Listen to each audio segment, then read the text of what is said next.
Hi, everybody. I'm Storyteller Steve from Vancouver by Night, and you're tuning into our Sabbat game. We are going to be playing for No Kid Hungry in our No Kindred Hungry Sabbat game, part 3. If you didn't tune into the last one, it is on YouTube, so you can go back and check that out later. But if you don't have time for that, we're going to do a quick kind of synopsis. The last time our pack was in Houston, Texas, on the orders of the Archbishop, I believe, to investigate what was going on in that particular city. And yeah, some bad shit went down. People died. That's pretty much my synopsis. I really don't have much more than that. It's been a while since I've seen the episode, but they lost a pack member. One of their pack members accidentally, I'm just going to readjust that, accidentally got killed just a little bit. That was Baxter, played by me. So I'm going to introduce everybody else. Let's start at the top. Bully. Yes, my name's Bully. I'm a storyteller for Table Goth, and I'm going to be playing Lullaby, the Hakata, specifically a Samdi. And next up would be Ellie, who's... Hi, I'm Ellie. I play Dalabby Addie, and I am the storyteller for ATL by Night.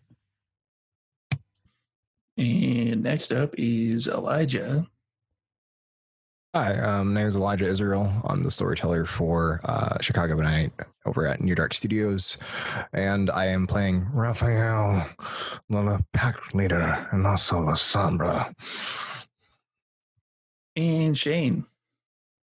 Hi, I'm Shane Easton, and I am playing Trixie DeMarco, and I play Jax Tuesday on Denver by Night and Katya on LA by Night.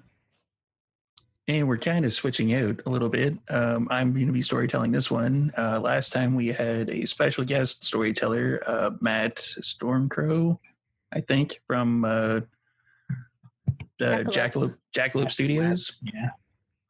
And next time we're going to be having somebody else storytell. I don't know who it's going to be, but I do know who it's going to be. I'm just going to reveal it now. It's Shane. Yay! So, as we're beginning this particular episode, and I'm going to have the links to everybody's Twitch accounts in the chat, I'm going to set up like a bot for that. And as we begin this one, the pack has been informed by the Archbishop yet again to investigate what has happened in Toronto. Toronto, in the world of darkness, was a Sabbat stronghold, along with Montreal. It was kept and held by the Sabbat as an almost impregnable fortress of non-Camarilla cities. But the Sabbat seemingly has either fallen to the beckoning or has gone of their own free will. And the Sabbat Archbishop is scrambling to try to figure out what's going on. Last time we discovered that Mexico fell to the Camarilla, but Toronto seemingly has gone dark. And the Archbishop is sending the pack to find a blade for them. A blade which I have right here. I got my notes on my phone because I'm a professional. I'm really not. The Brocklidge blade, which is a powerful artifact that the Archbishop certainly wants back, which is the whereabouts of it have been lost. It was being held by very powerful Sabbat members, but they seem to have disappeared as well. So we begin our scene with the pack basically kind of coming out of a shipping container, much like they did at the beginning of the last episode, as they get imported above the 49th parallel into Canada. Just gonna swing right through customs. It's actually fairly easy to do when there's, coffins and body bags and dead bodies in there during the day. It's like, yeah, they're dead bodies. Don't open them or bug them. So is this like a shipping yard or? It is the kind of shipping area that you would have come in by boat across Lake Ontario Okay. up into Toronto. And yeah, they have like a kind of unloading shipping area down in the east end of the city. Okay. So if we've just landed, I will go to undo the shipping container. It's fairly easy to do. This has been set up by the Archbishop, so there's like a latch system. You remove it, and the door swings open, and standing in front of you is a gentleman in a leather jacket. Hey, Trixie, I think he's one of yous. Excuse me. We don't all dress the same, okay? Everybody wears leather jackets. Leather jackets are cool. Everybody wears them, all right? I mean, that's true. That's true. A clan leather jacket joke? Really? Really? I can't avoid it. I'm sorry, but who are you? Well, my name is Cohen. I've been kind of sent ahead by the Archbishop. I'm not actually one of you guys. I'm a ghoul. Okay. What you doing for us, schoolboy? I was sent here to make sure that you guys got out okay. Well, All right. we're okay. Now what? Also, the Archbishop sent me a message via fucking carrier pigeon. It's they found some information. You're to go to it's like a club night for some reason. I don't know why all of these vampires hang out at clubs. It's called Hard with 2 A's. Seems kind of edgy. Hard. It's being held at the Round venue. I don't know. Some guy named DJ Dwight. So we're meeting this DJ Dwight. I don't think you're meeting the DJ. I don't think he's connected at all. I think you're on the lookout for. There's somebody that might be there that might have information. I don't know. It's fucking vague. It's a piece of paper. It's fucking parchment. I mean, why are you guys sending things via carrier pigeon? You have the parchment with you? Oh yeah, he reaches in the leather jacket and he like hands you the scroll. Basically, it's like wrapped up in a bow of like a neat little bow, which is like different material of everything else, and it looks like it's professionally like handwritten from like the 1400s. Well, I'm going to read it over. Basically just gives you the information that he just relayed. So, Anything good in there? no, we are going to go to Hard and try to find an informant for this request on the Archbishop. There's nothing else. There's no name you can give us a description of what they look like. No. You do realize that this sounds like a trap, right?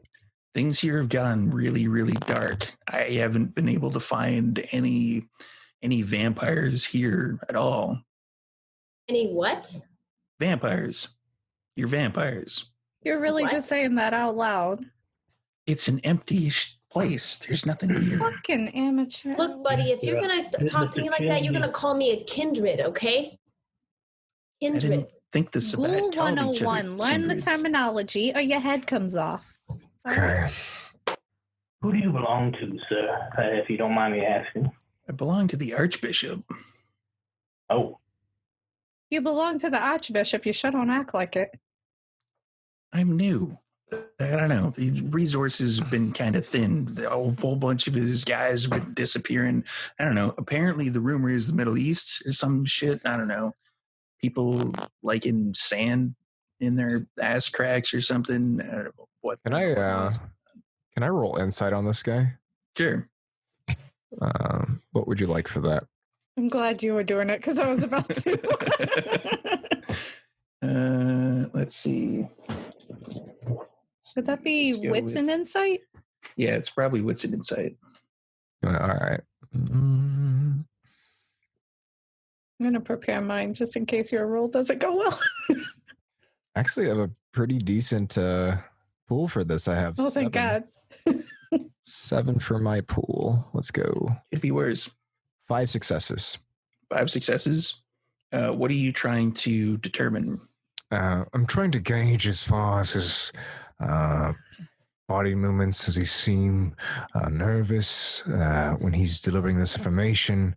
Also, is there any signs of possibly he's either lying or sort of judge a character is basically what I want to do. Okay. He pretty much is giving you the up and up. You're detecting, like, from his body language, he's nervous being around this many vampires.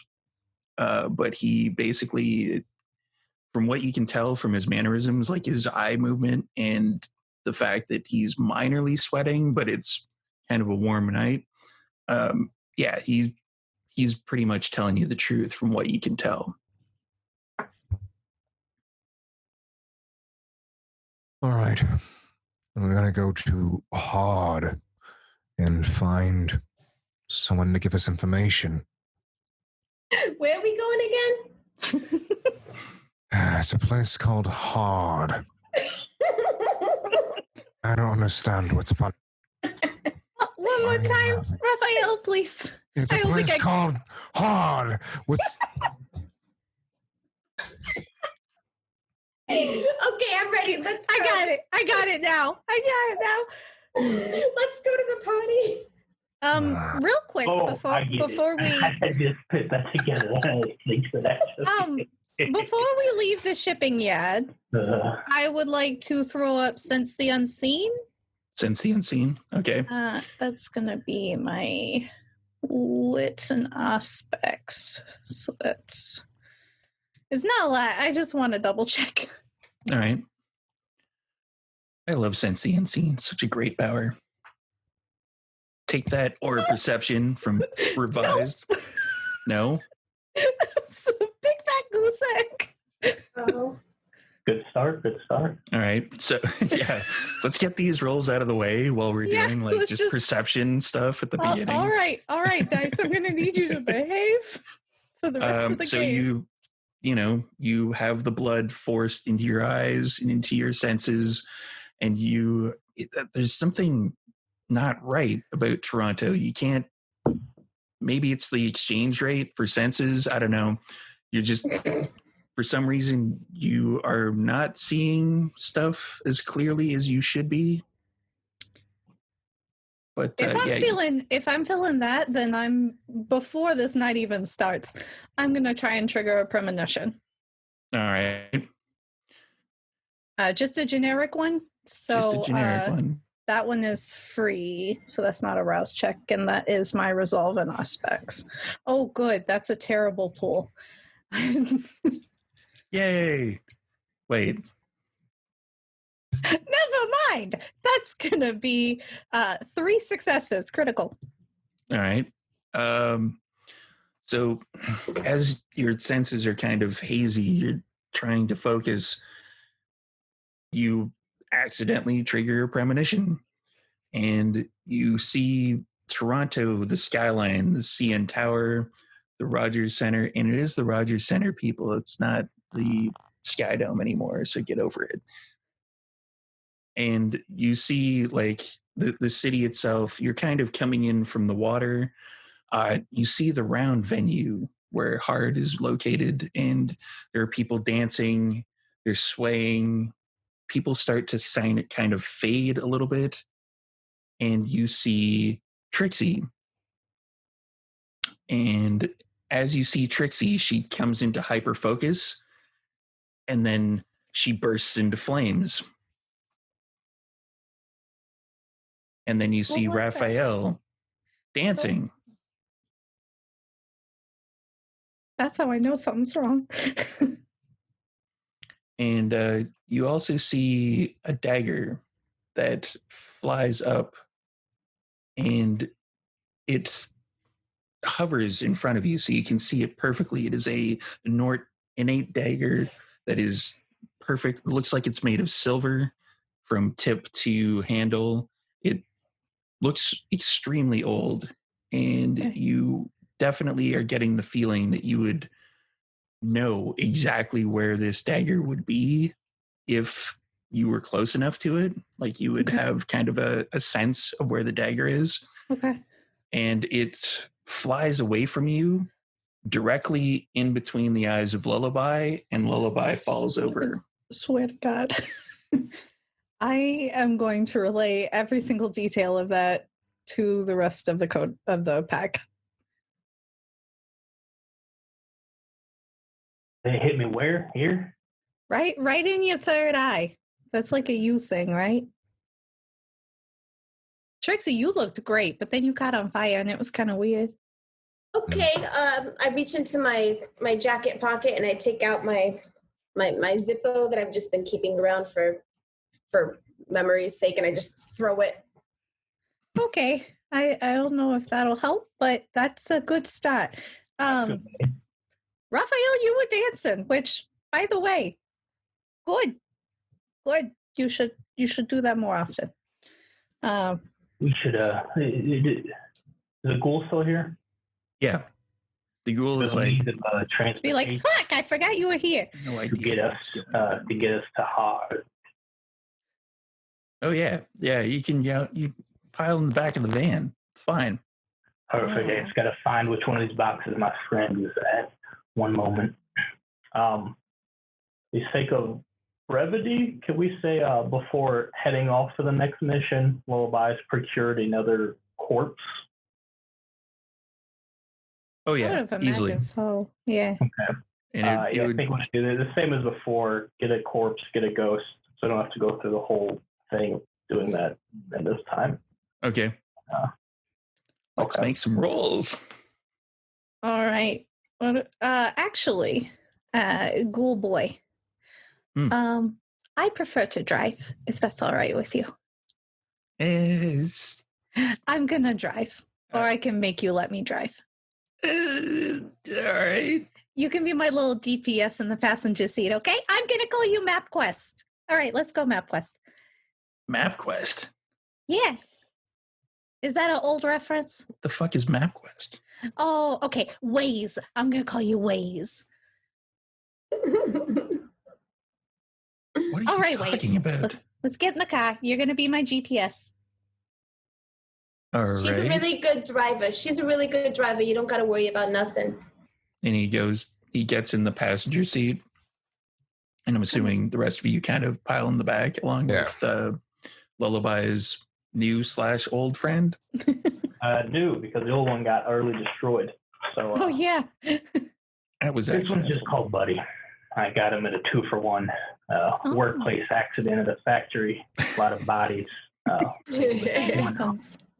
Got an angry ghost out of it too. Yeah, it's missing a finger due to there was a bad accident in one of the factories, and basically a finger got cut off, and their lack of unionization or first aid basically resulted in them dying from bleeding out. No, you gotta unionize. That's what we did. That's what this is. Better looking friends we got though. It's a bad unionized. This is a bad Kindred union. Thank you.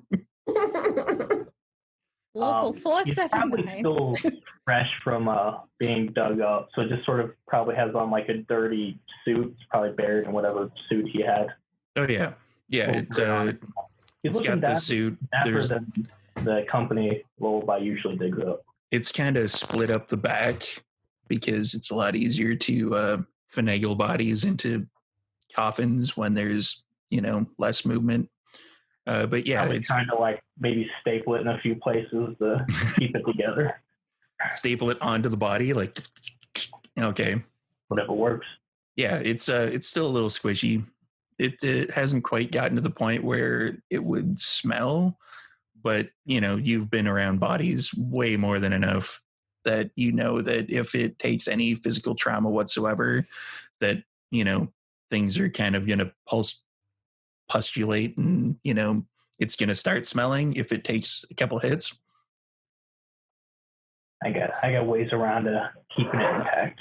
Things are kind of bubbling up inside a little bit. All right, so you're heading off to the round venue. Yes, and I rolled for my drive. I got 3 successes. Yeah, you don't really have to roll for drive. It's Toronto. Okay, actually, I'm used to Atlanta. You definitely have to roll for drive. So you pull out from the shipping area. You pull onto the 401, and traffic is kind of light at this particular point in time in the night. It's about midnight-ish. People are going to and from, but it's a lot less traffic than, say, rush hour would be. And you pull into the Ghoul.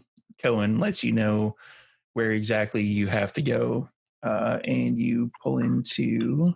Let's see if I can. Thank you, Waze. I have the old thing. Here it is. True to Darla's fashion, I'm gonna wherever he points me to go, I'm gonna go to the parking that's available right nearby. Okay. There is. Darla doesn't pull up to a main location. Yeah, there's ample parking downtown in Toronto. And you pull up to the venue, and there's a few people kicking around outside. It's in the Kensington Market area of Vancouver. It's near Chinatown, just a little north of Chinatown. And, it's seems like a fairly popular venue. There are people coming and going outside. You can hear the pulse of the beat of the music being played inside. It's reverberating easily through the walls. Before we go in, order of business that I just remembered something that caused us a lot of problems last time. I quickly peek under the car, make sure there's no Nosferatu hanging out there. It's probably a good idea. Wits and perception, or wait, let's try wits and investigation. Would I still have Sense the Unseen up, or do we consider this a new scene? Yeah, we'll say it's still up. Okay. 3 successes. 3 successes? You don't see anything. We're good. Nothing can go wrong. Darla, do you want to check? Yeah, I'm gonna check. let me double check what I roll for that. But wits and aspects. Let me.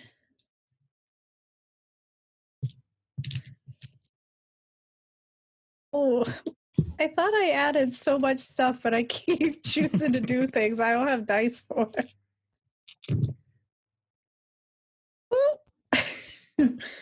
5 successes critical. 5 successes and a crit. All right. So, yeah, you don't see anything either. It's very dirty underneath the van. That you do notice. But other than that, a car wash. Okay. Yeah, it looks like he got the undercarriage done a little too late. And there's like a bunch of rust. And this van has seen much, much better days. So there's nothing at all under the van. What's the plan, boss? So I guess we go into hard and try to find whatever individual's supposed to give us clues for what the Archbishop wants. Okay. I'm going to go so hard at hard. It's going to be hard. I still don't understand why you're laughing about that. What? You're old, baby cakes. It's okay. I'm really looking forward to your dancing. I'm not going to dance. Oh no. According to up here, you will. Right. Up here ain't wrong. Going to step off the van. Right before I do, Ralph is going to pause and turn around towards Lullaby. Wait a moment. I think we're forgetting something. Priest. Your duties. Oh, yes. All that. I ain't a guy who did this. I could pull it off, all right. I think I still have that goblet that Baxter used, correct? Yes. I'll produce it, and I'll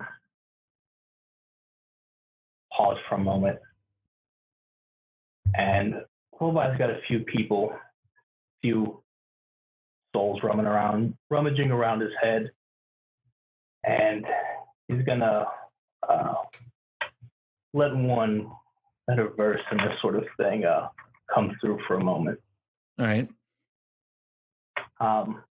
Probably the one that pulled him into a lot of these things was much more verse. Lullaby is pretty new to the whole Sabbat thing and the rituals. He was a lone wolf for a while, so he's gonna let someone he calls Grandma, who knows these things, take over for a second.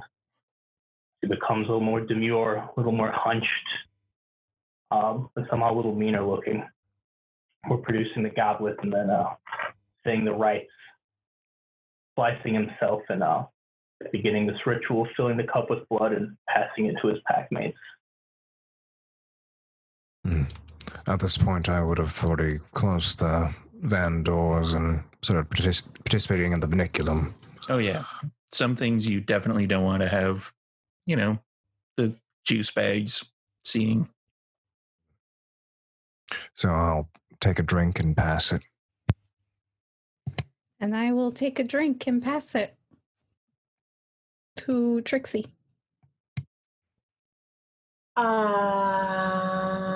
Yeah, then I do the same thing. Then at the end, as Lullaby himself will come through for just a second to say his final for Baxter. And then we'll take our sips. Okay, you guys aren't supposed to make the storyteller cry. I just thought I'd mention that. Aww. That's not cool. I'm not cool, guys. We love you, Baxie. And with the vinculum complete, I'm assuming, open up the van again and go into hard venue. Yes, we'll go hard. Did every man for himself in there? We want to stick together. I'm not so good with No, I don't believe you should go in hard alone. We should stay together hard. I can't think of a reason not to. I think the boys can walk in together and the girls can walk in together, and then that way we can cover more ground, but nobody's alone. All right. That's a great idea. Lullaby, you will come in with me hard. Darla and Trixie, you will go in hard. We're going to go harder than you, that's for sure. Yes. Oh, absolutely. I'm so glad Dwight decided to name his night hard, because it's an actual night in Toronto. Oh my gosh. With industrial music. It's that's awesome. Perfect though. It's perfect. Yeah, so you go in. As soon as you cross the threshold of the door, pay your cover. Cohen would have given you some Canadian money, which is I was about to say, did we get a lot more colorful than American money. It's basically. Does it really smell like maple syrup? Darla would have sniffed it. Before we no, it does Lullaby, not. No. Lullaby doesn't look normal. Darla's disappointed. He looks like someone who's crawled out of a grave, out of a mountain town somewhere, with weird little baubles and blood still on him and whatnot. Looks like half a corpse himself. So he'll fit right in. He's perfect. He's going to use Mask of Many Faces. Okay. I know how to blend in if I gotta, which is aroused, and I get a little hungrier. Uh-oh. What's that nerve? You hear in the back of your head, Baxter, hey, this is great. I like riding in here. This is awesome. Oh, flyer miles. But yeah, I'll just look to anyone who happens to look just like I belong, essentially, nondescript. All right. Is anyone else taking any special precautions? No, I look like I go here. Yeah, I look awesome. I mean, maybe I don't look like goth industrial, whatever, but I mean, I look pretty cool. Darla's gonna. Hello. We are here to go hard. Go too hard. Hard Mm-hmm. Does that sound good? Raphael, are you hard? We are going inside of hard. Why are we still laughing about this? Because you're the only one who says it, and it sounds good. That's all. It's I don't know, Hods. You're very severe, darling, and it's okay. We'll explain it when you're older. Ralph will look at the sign and then look down at them and just undo the first button of his shirt and lower his tie a bit. There you go. There you go. There. All right. And all right. You guys want to take the left and we'll take the right? Yes. We have no idea what this informant looks like. How are we going to fucking find him? I'm assuming it's some sort of kindred. At least I hope so. Oh, goody. It's not like we stand out at all. Well. Can I look around the club and make a wits awareness for anyone who looks like they don't belong? Oh, yeah. Yeah, and you still have your I still have Sense the Unseen up. Yeah. Okay.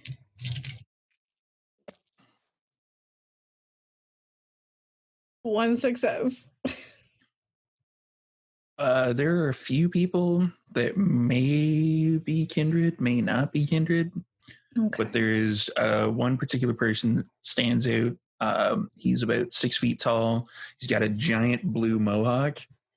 And, you would definitely peg him as clan leather jacket. There's somebody else who's wearing kind of a suit, and they're kind of at the back near the DJ booth. They're just trying to... It looks like they're sipping from a drink, but when you actually take a bit closer of a look at it, they're not actually. Kind of backwashing? Yeah.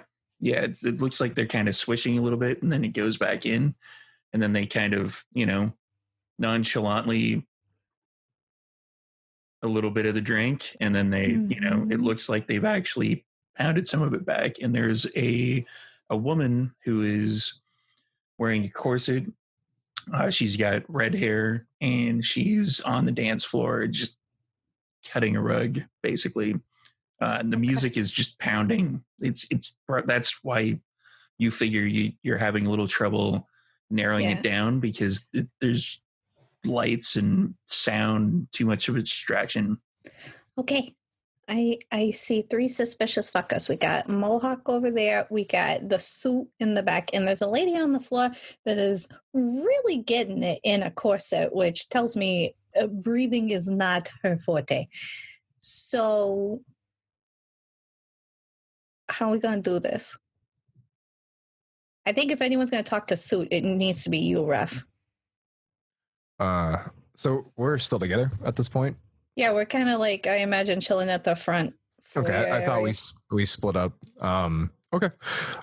It could be after you guys all kind of converge together. Yeah, and you meet hard in the middle. Okay. Swear to God.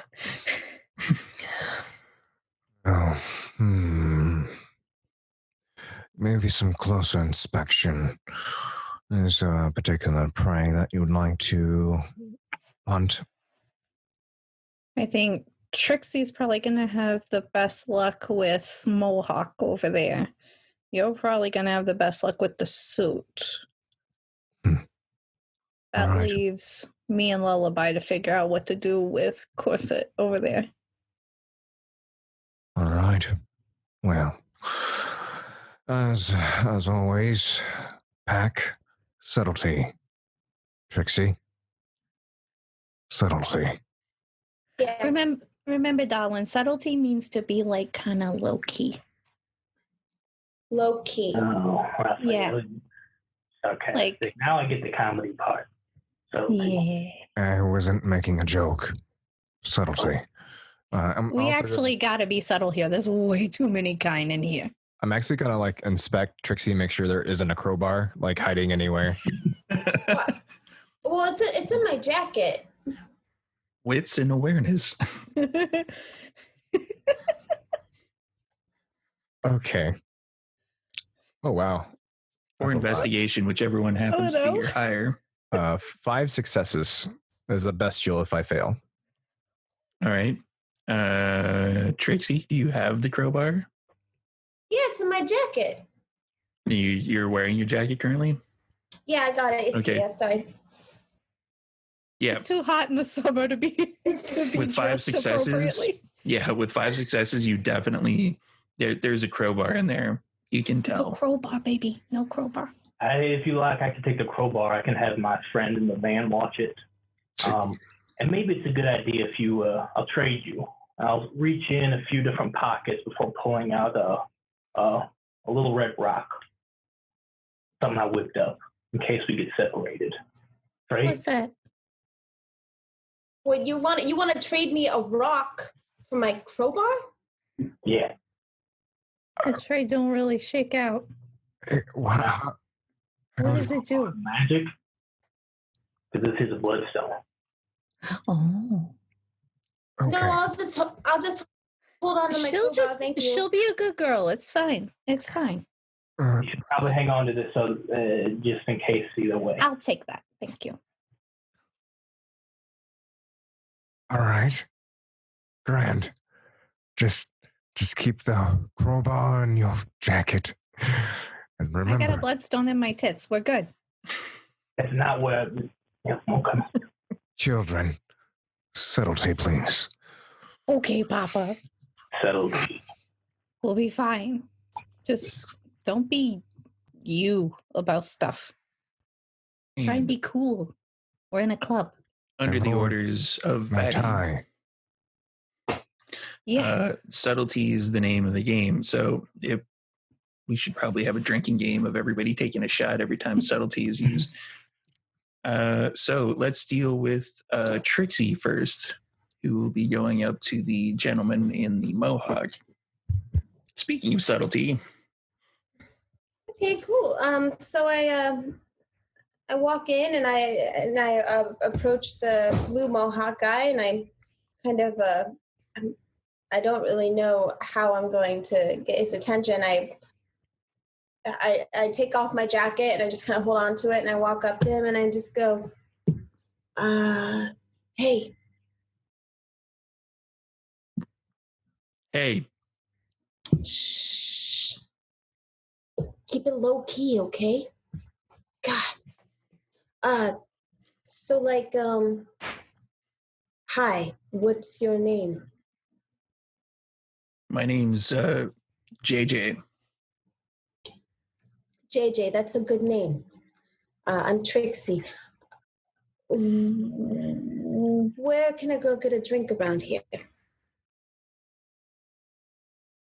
The bar? I have a taste for something a little more, and I bite my lip a little bit, and some blood comes down. Oh shit! You're all right? You need something for that? We got first aid. Oh yeah. Could you take me to the first aid? Oh God. Sorry, I don't. You know, I took some drugs and it's making my mouth a little. Yeah, shit. I thought you were trying to score. That's what. All this code word shit was going on. I don't know. Oh, thank you. Takes you over the first aid. He opens the box and tries to find something that could fix a split lip, but really isn't anything in there. It looks like the first aid kit has basically been there since the opening of the building. There's 3 Band-Aids in it and a bit of gauze, and that's about it. Just give me some of that gauze stuff. All right. Yeah, here you go.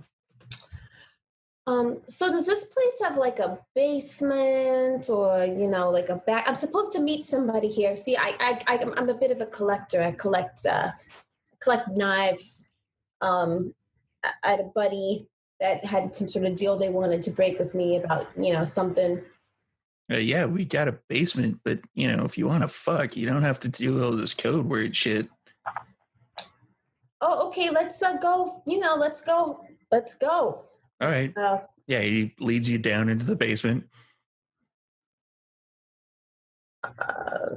What does the basement look like? It's kind of dank-ish. There's stacks of like cases of beer, and there's like kegs kicking around. It doesn't look like normal patrons should generally be down in this particular area. Okay. I want to kiss him. All right. And I want to see if I can, just kind of tell, is he one of us, or is he human, or can I roll let's for that? go with wits and awareness. It's My gonna be gay like a ass was sitting super here low thinking roll difficulty. composure to kiss a man. Manipulation and animal kin. No, I'm kidding. And I'm like really kissing him, like I'm rubbing him all over his body, and Yeah, that's why the difficulty is going to be super low for this one. what is it? Wits and what? Wits and awareness, or wits and investigation, whichever one's higher for you. I'm guessing awareness. I mean, I could go with wits and athletics, but I got 2 successes. 2 successes. Yeah, you only really needed 1. This guy's getting really into it. Like, it's clear to you that unless he used Blush of Life, which you didn't see any like of the kind of effort that it generally takes to activate that. This guy's human. He's like breathing heavy. There's a little, stuff going on downstairs, if you catch my meaning. He's like excited. He's definitely, he's liking what's going on. Okay, I grab his downstairs, if you know what I mean, and I think I know.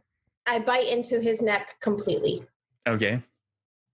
Are we going for the full like Capri Sun, like the whole kit and caboodle? Let's do it. Subtlety. I'm so proud. Yeah, so your hunger goes to 0, and you're left with basically a desiccated corpse of somebody who used to be in the goth punk scene of Toronto. And I go, okay, 1 down.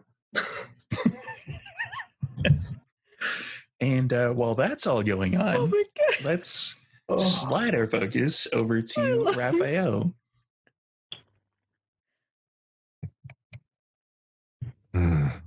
I sensed a disturbance in the force. His subtlety senses have gone off. Okay. All right, so I approach the individual in the suit. All right. Yeah, he's kind of leaning up against the sound system. Like, ordinarily, you think that a human probably wouldn't be able to sit there for too long, but they've been there for a while. They've been there pretty much the entire time you've been there. So I'm going to get relatively close. Could I roll an investigation or wits and awareness to decipher if this individual is breathing? Oh, yeah. Let's go with wits and investigation or awareness, whichever one's higher. 2 successes. I will burn a willpower. Okay. All right.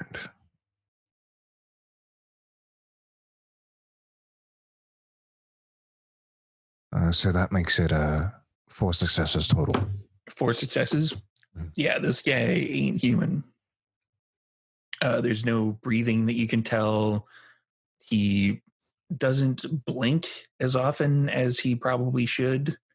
And you can tell that there's, like, up close, there's a bit of makeup on him to cover what is an obviously way more pale than he should be complexion. So I'm going to just ease next to this individual, just overlooking the club Assuming that's what they're also doing. Yeah. Enjoying yourself?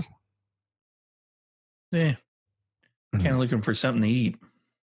Oh. Drink? Do you have a preference? I wouldn't mind getting you a drink. And this is the gentleman that basically had the drink that was kind of like spilling a little bit out every once in a while. And clearly he's an idiot because he did not roll any successes to try to figure out if you were a vampire. So, yeah, he's kind of wondering why you're saddling up beside him. I'm sorry. I was appreciating what I was looking at. So I kind of, adjust the suit a little bit. Like, thank you. Sorry, I'm not from around here. I'm actually supposed to meet a friend. I'm an antique dealer. I'm after a particular blade, you can say, old. And was hoping that I would run into them here. What kind of blade? It's rather old, and you could, do some damage with it, from my understanding. But it's rather hard to come by. I'm getting closer and closer as I'm talking to this individual. Actually, close enough to, if they are kindred, they should be able to tell within the distance. I'm practically touching noses at this point. Okay. So I was hoping maybe we are even part of the same social club, if you know what I mean. And he, leans in closer to your ear so that if anybody was listening, they couldn't hear it. And he whispers to you, Camarilla. And he comes back and he kind of raises the eyebrow.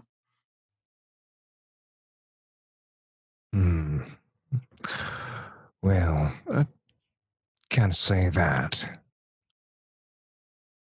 But no, I do not like what I see when I stand on top of the ivory tower.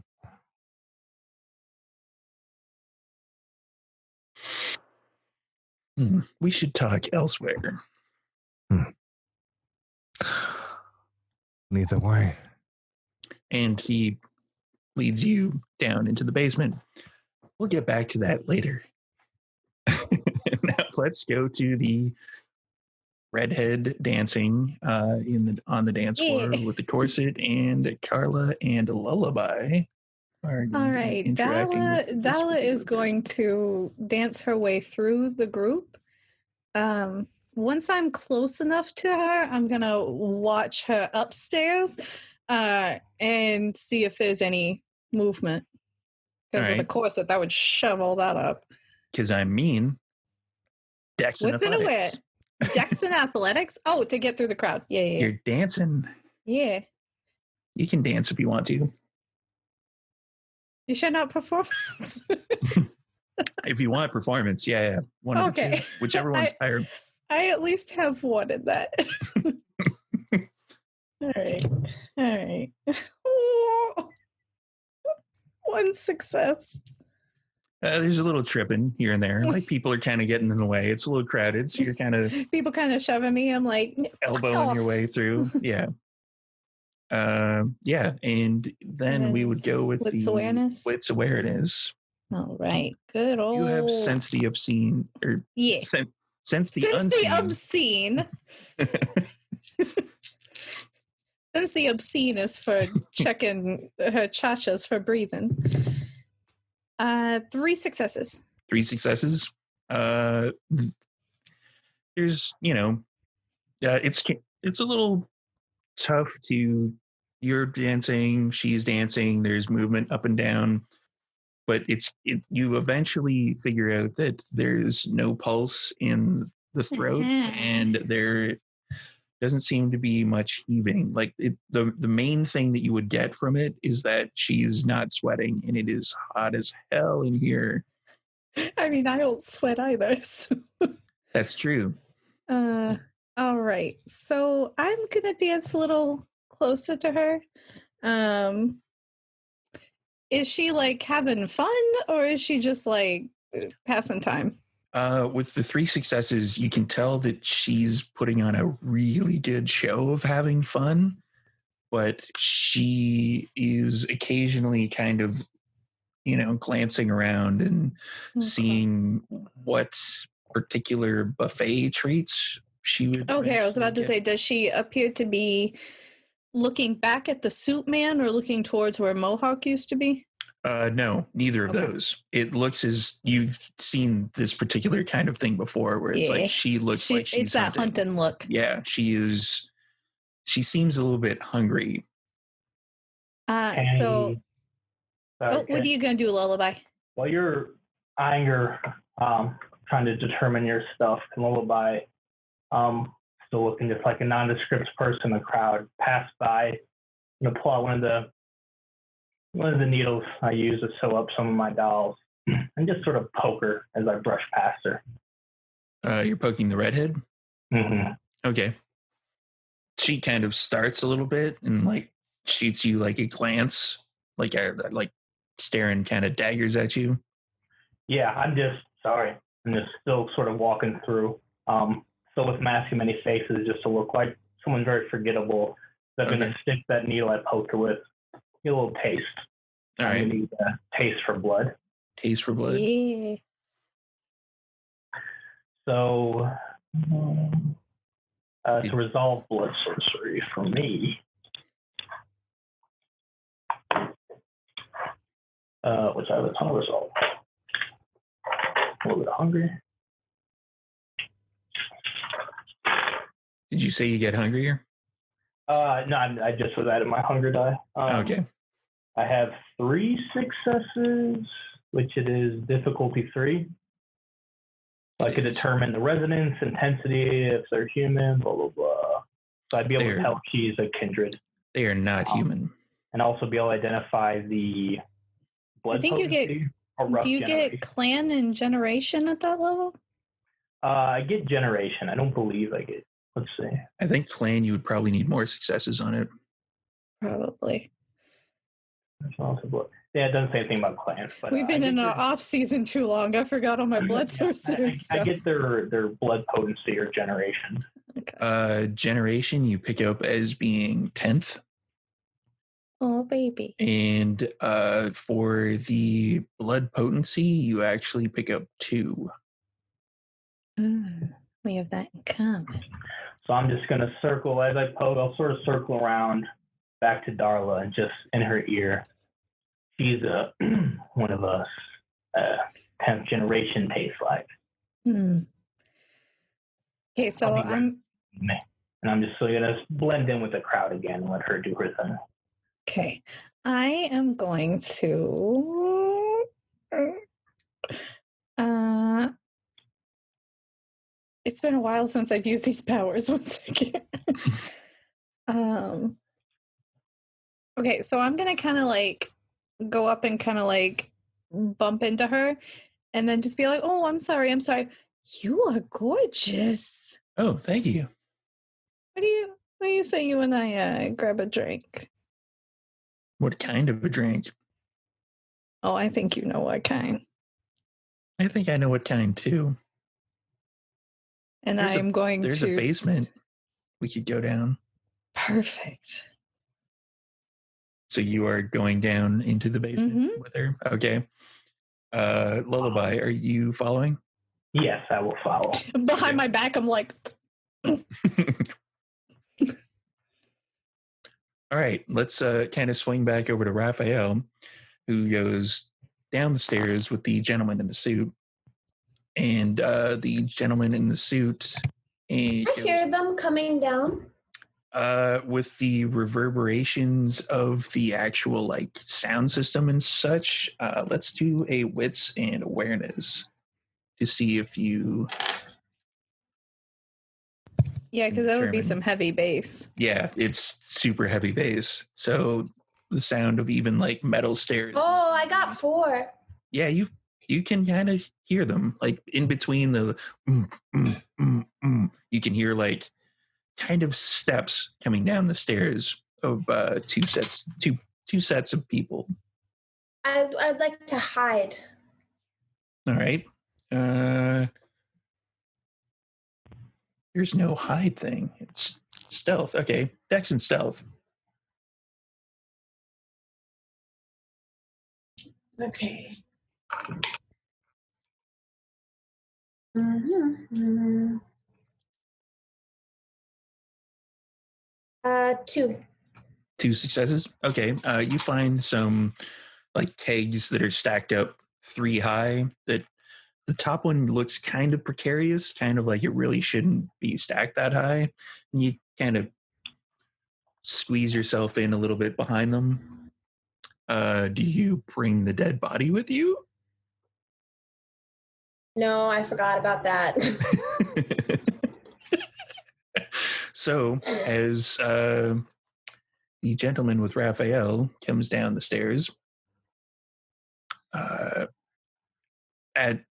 the point that the gentleman gets to the bottom of the stairs, he kind of starts a little bit, and you can't quite tell from around him like what's going on. And he's like, "Are there more kindred here?" And he turns back to you. So, getting down to the foot of the stairs, do I see what caused them to stop? Oh yeah, you basically see like unlaced combat boots laying down of like the a corpse that looks like it's been drained of blood, because it has. Well, apparently someone's sloppy. It's certainly not one of my people. One of your people? Like, how many of you are here? Like, well, introductions first. You are? I'm Nate Quintero. I'm a Malkavian.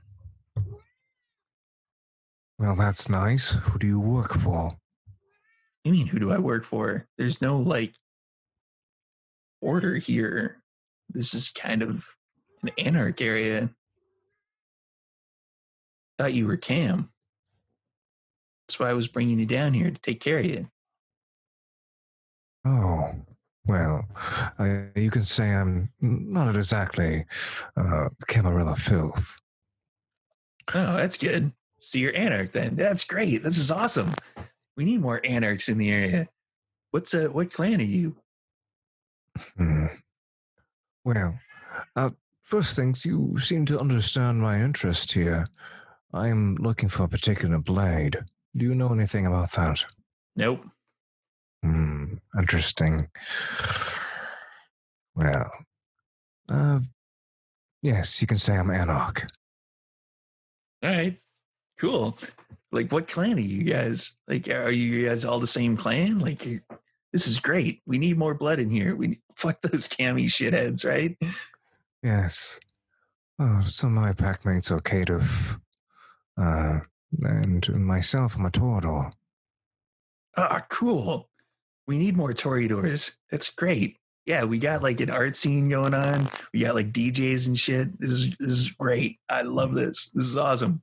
I will say that this establishment's rather droll. Would not catch myself, well, dead here if it wasn't for the fact that some of my friends wanted to peruse around at the drinks. Yeah, it's kind of the rack area. From here to Young Street, we got like a whole bunch of clubs and bars. It's great. Yeah, I could show you guys around if you want. Fantastic, mate. If you would excuse me, I'm going to go try to find the rest of my friends. All right, cool. Would that be about the time I come stumbling down the stairs with Hot Babe? It would, actually. Oh, hey. Looks like a party down here. Yes.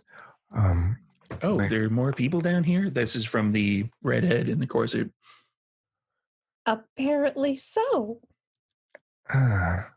Well, I will leave you to it, though I would probably try to find a different location, whatever you two are deciding to do. We'll make it behind a kegger. All right. Look, the women's bathroom's nasty. Well, it's not particularly clean down here. I believe if you were You ain't never been in a women's room. I believe here is not a good spot to hang out. It's all right. This is a perfectly fine spot to hang out. No, it is not. There was some anarchy that was happening downstairs. Oh, Maybe. that. Well, you could have said that in the first place. I don't want to be anywhere that's unsafe. Come on, doll, let's go upstairs. All right. Yeah, but we're coming Yeah, some come place on. to talk, though. Yeah, we'll get a find drink. somewhere. Trust me. Okay. And walking past Raph, I'm going to give him a look and just be like, It's just okay.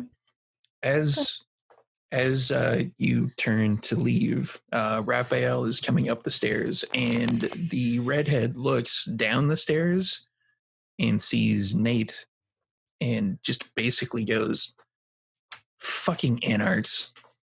And she turns to attack. Oh, fun. I'm going to try and reach to stop her and grab her.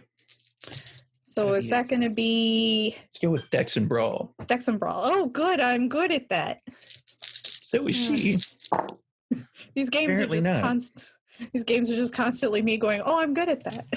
Yeah, we've been doing 20th anniversary Werewolf for a while, so I'm like now looking at ones like, does that subtract still? I don't know. The realization that like Changeling is one of the most powerful splats in all of World of Darkness. All right. I've got math. 6 successes, critical. You easily stop her. She like drops the fangs and just like I'm gonna grab her like right under the chicharoni so she can't bite me. well, she would have like tried to go past you in order to get. Yeah, I'm just saying like so that I'm not holding her like near her face. No, and then you grab her like kind of from behind around the back and you hold her. Yeah, that's. I'm just making sure to do it like under the chest so she can't get me. Okay. Yeah, and Nate is kind of like, whoa, easy. Hey, sugar tits. What's going on here? I think lid's off the pot of what's happening. She's so what's going on? Fucking anarchs came in and took over when we left. There's not too many of us left. And who's we? Sabat. Oh, okay. And good. Trixie can hear all of this going down. well, Darla is secretly just hoping that, like, oh, Trixie, don't run out right now. Darla. Actually, Darla doesn't know that Trixie's down in the basement. Yeah, she's just hoping that, like, wherever Trixie is, she does not come busting in. Darla. Mm-hmm. Are we using first names? We should go downstairs so we can deal with this Sabat filth. Maybe Nate can help us. Nate, oh, yeah. Could you help us with dealing with our Sabat problem? We haven't cleared out all the Sabat. It's almost as bad as those cami shitheads. Oh, yeah, you gotta stomp out them cockroaches, them Catholic school rejects. We gotta get them. Mm-hmm. Fucking La Bamba clan or whatever. Yeah. Yes. Those guys yeah, there's nothing scary about They're them. like all shadowy and shit. Yeah. Yes. Mm-hmm. Let's just kill her. Tell me, Nate, real quick. What are you? Oh, I'm a Malkavian. Oh, wonderful cousin. All right. Sugar Tits, what are you? She's like, I'm a Zemissy. Oh, one of your cousins gave me this. Love it. All right. You're real beautiful. This is gonna suck. Let's go. So I'm going to motion to come down the stairs and get close to Nate. From the top of the stairs, where this just completely nondescript, forgettable-looking dude has been hanging out. Yeah. I'll go. I can watch and make sure no one else comes down. Thank you. I'm gonna take my hat off, pull out my tarantula. Rosie, you let me know as soon as anyone follows. I'm gonna stick her on the wall. Let her. Sweet Rosie. Yeah, Rosie scampers up the wall a little bit, and you definitely get the sense from Rosie that Rosie has eyes on the entire thing. Rosie can basically see down the stairs from where she's situated and the door itself. As long as I'm within like 100 feet, 100 yards of it, she can let me know. That's Yeah, that's easy in here. easy enough in here. Like it's kind of a small, cramped basement. Now, I'll still stay in the stairwell, but follow down. Okay. Darla, do you still have the lock? Oh yeah, I'm not letting go. Okay. I'm just gonna walk her down. Let's go. So, as we reach to the bottom of the stairs. Yeah, and Darla now can see the boots sticking out from behind the one particular thick keg of the desiccated poor punk person. Perfect. So, as I'm waiting for Nate to position himself in front of this individual that Darla has grappled, I'm going to slowly work my way to the back of him. Okay. Yeah, that's easy enough to do. Like, he's kind of like, fuck, I knew I had a stake in here somewhere. Just give me a second. And he's like trying to wrestle through. And eventually he pulls out the stake. Rouse check. Yeah. I want to activate Arms of Ahriman. Oh, yes. I do not get hungrier. Okay. I'm going to roll my wits in oblivion. Okay. And this is where people are going to get splattered. Donate to charity, everybody. All right. I'm going to quickly ask the girl. I'm going to be like, real quick, what do you know about blades? I know that there's a missing blade. You wanna fill me in more on that? I might let you go. So 5 successes. It's the 5 successes. Okay, so that is, I believe, half the number rounded up tentacles that appear. So 3. 3 tentacles, yeah. And what are you going to be doing with these particular tentacles? So I'm going to see here. Go to grapple Nate. One tentacle is going to go for his mouth, and then the other tentacles are going to wrap around his legs and arms. Okay. Roll to attack, because, I don't even need to roll, because this is a complete and utter fucking surprise. All right, so... the redhead is saying to Darla, like, it's the Brookledge blade. I know where they have it. So I was gonna go, okay, I'm not gonna let you go, but I'm not gonna kill you just yet, okay? So Can we hang out together? Sorry. So one success for the first tentacle, second tentacle is 3 successes, and the third tentacle is 4 successes. Let's just do that in basically descending order. The 1 success is the one that kind of wraps around his mouth or into his mouth. I don't know what particular you're going to be doing with that. The 3 successes around the arms, and then the 4 successes, like, he basically almost gets wrapped up a little bit like a mummy. He's like... Now, those Sombras in the shadows, they are rather sneaky devils. You were saying I'm going to shove the tentacle into his mouth and out his nose.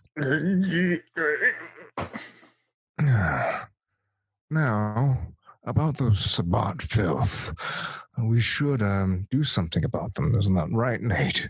And there's like the tentacle it's kind of giving them the The tentacle's going. Yeah, as it's basically sticking out of his nose from going in his mouth, it's kind of like chastising him, like, and he's like,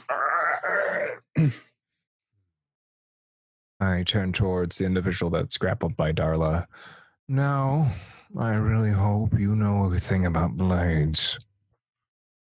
She knows a good bit, apparently. Well, Nate, I'm sorry. It appears I have to cut our night short. I'm going to shove the tentacles in a little bit further. So, would you like me just to go ahead and roll further grapple checks? Yeah, just go ahead and do another roll. So 1 success again, 4 successes on the second tentacle, and then 8 successes critical on the third tentacle. Jesus. So you're basically forcing it into his mouth for the other 2. If there's a way in, my tentacles will find it. Understandable. With the 3 successes, it's kind of like trying to force its way in, but eventually it just pulls out and goes through his ear. The 8 successes decides to go a different route, and because that's the one that's actually wrapped around his legs. So it basically kind of like uncoils ever so slightly, goes up a pant leg, and then up through the let's say keister. Keister is the best way I can put this. That's kind of PG-ish. Yeah, and it decides to do a little fishing. All right. Oh my god. Well, as my tentacles are going fishing, if this is going on, Lullaby's gonna. What is? There's still meat on that bone, and I've worked up an appetite. So just gonna get rid of it. Yeah, oh so subtly. Like, fine. I'm going to take the individual and take my tentacle and raise it and lower it down towards Lullaby. Are we sure about this? Oh, I'm sure I'm hungry. Yeah. Lullaby, he's one of me. You sure you want that? What do you mean? I ain't one to self-flagellate, but I don't think you want this. Oh, you know what? I should. I'm gonna take that same needle. I hate to use this on 2 different people and just sort of jab them in the face with it and take a taste, see an idea for his generation, see if it's gonna be dangerous to do this or not. Give a roll. Yeah, it's my result. And refresh my non-existent memory. Lullaby is what generation? That's 4. So again, regular success. Mostly trying to see if his generation is significantly lower, or is it going to be dangerous, or I'm going to lose my mind to him, or it is lower, but only 1 step. So he's 7th gen. Oh wait, sorry, he's 9th gen. There's no real risk of you losing much of anything. Okay. I appreciate the concern, but if I end up acting weird, you just let me know, and I can. I am not a good judge of that. I mean, but okay. Bon appetit. Thank you. Yeah, and as the rest of you kind of see, like the tentacle that is basically turned this poor, pathetic bastard into a meat puppet, and the legs and the arms are kind of dangling as he's kind of pushed over towards Lullaby. And you're giving it the old slurp. Yeah. Lullaby. I don't have to drain him. Well, we'll see. Maybe I'll leave it to a roll if I drain him completely. Lullaby prefers eating organs, the juicy ones. So I'm going to go digging around in there first. There's a bit of a, there's a bit of a space that you could I'll cut him up. Probably tentacle in the way. They'll have to move aside a little bit to get to the liver and whatnot. But just reach your hand up in there, reach around a little bit. The old Baxter special. Then I'm gonna keep slurping then. Okay.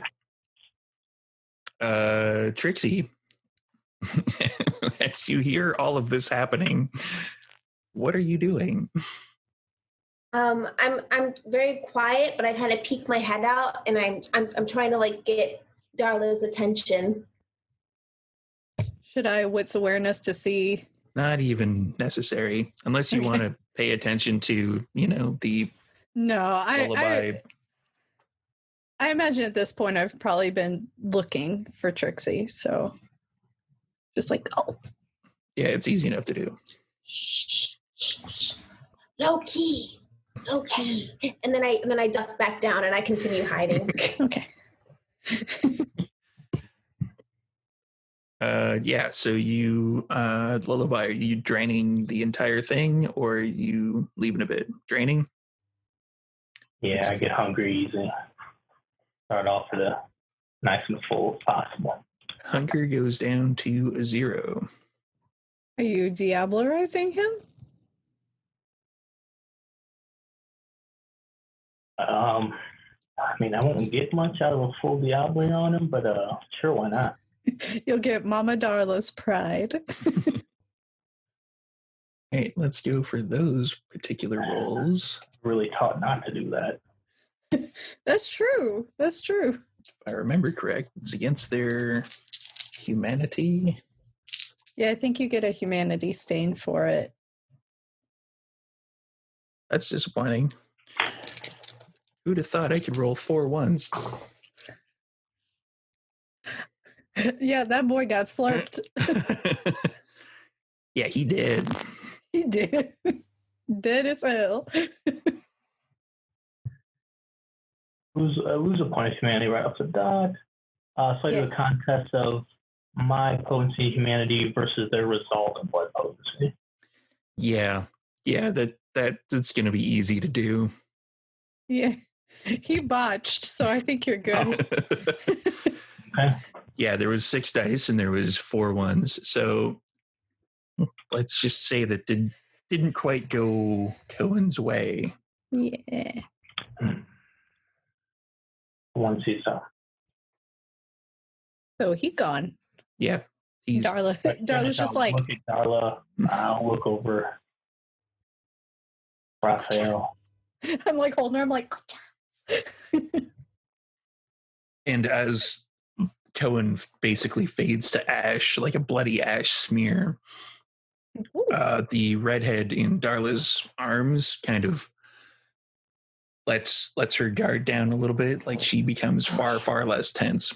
Okay. Now, I'm going to ask you an honest question. Please don't make me pull it out of you. If I let you go, will you stand still? Now that the Anarch is gone, and I can clearly see that you're at least affiliated with the La Sombra. Yeah.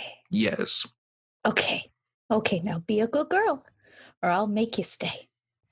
I'm going to let her go.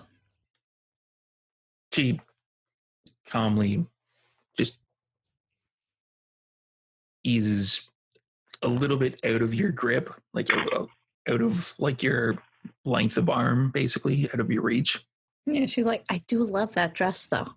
Oh, thank you. So I'll warn you for the future. The corset was a dead giveaway that you were Kindred. I don't particularly care. Just saying. It's when there's Anarch filth like this running around, just saying. These are. There you go. Who you calling Anarch filth? I'm just kidding. It's still me.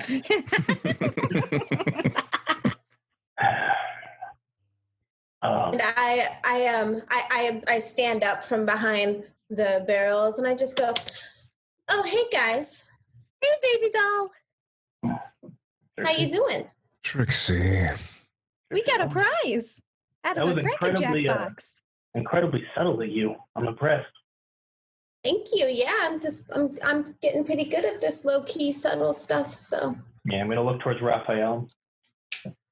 Raphael, she did good, didn't she? Yes, it appears that Trixie did good. There we go. Slowly start I was walking. there the whole time. I'm so proud of you. You've been here the whole time. Yeah, I was here behind these things the whole time over here, so you didn't know. So you were down here in the basement Yeah. before Nate and I arrived down here. Yeah. I'm gonna walk over towards the dead body. So you wouldn't happen to know how this got here, would you, Trixie? No.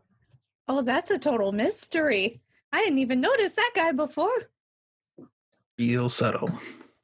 Mm-hmm. You know what? All growth is growth, Raphael. If you are going to play, at least pick up your toys when you're done. I'm gonna pick up the dead corpse and fling it over with my tentacle behind the barrels. Okay. That's easy enough to do. There's way more than enough strength. I'm still not dropping them. I am going to approach the Kindred that just was released from Grapple. Okay. Oh, yeah, Sugar Tits, what's your name? It's Shelly. Shelly. Okay. Who are you? Well, maybe you can help us. We were sent on behalf of the Archbishop to find a blade, and I'm really hoping that you know where to start looking. Oh, good. My message got out. Yeah, this place has gone to hell since I don't know why the most of the Sabbat left. But I sent a message to the Sabbat like us. I sent a message to the Archbishop to help. I don't know what's going on. This is insanity. Everybody just left. From what I hear of she Montreal, knows where the blade is, Raph. Yes, enough as far as asking questions. We want to know where this blade is. it's there's actually a Tremere Chantry here now, which is absolutely insane. Like a full Camarilla Tremere Chantry. Yeah. I'm not fucking going in there. That's a fun house. Is that where the blade is? Yeah. God damn it. It was just established maybe last year. But it shouldn't be as powered as a regular Tremere Chantry because it was just created. I went one time. I walked for 45 minutes and I went down 12 hallways and still never found the front door. So how many Tremere are in this chantry? Do you know that? No idea. Do you know where in the chantry this blade is? No. How do you know what's in the chantry? Because that's where they took it. How do you know? Because that's where the gargoyle who beheaded the Lasombra flew. And the gargoyle had the blade. Yeah. And you watched him fly to the chantry. Didn't have much choice. You said the Lasombra. What Lasombra? There was a Lasombra that was here before. Nate Quintero. He had the blade. We were both tasked with getting the blade to Mexico City after most of the Sabbat disappeared. Tough shit. Mexico City's fucked. Well, that's information I didn't have before. Now you do. So where are we going? Like, what do we do? Montreal, I haven't heard anything from them in a while either. Everyone leaving can be a lot of different things. We got people going out to the Middle East for God knows why. We got this fucking FBI running around. So I need as much information on this blade as you got, or you're no longer useful to me. that's the extent of the information. That's all I got. That's unfortunate. It's a super powerful blade, from what I understand. No. Why do we Sure. need it? I assume to stab people. Well, yes, the stabbing part's great, but Trixie has some awesome knives too. So why do we need this one? It's rumored that this blade actually absorbs your soul. Mm. Hmm. That sounds right up your alley, Lullaby. Yeah, That sounds like a thing you'd enjoy like. Solar too. Now, Shelley, was it? Yes. Where is this chantry? It's underneath St. James Cathedral.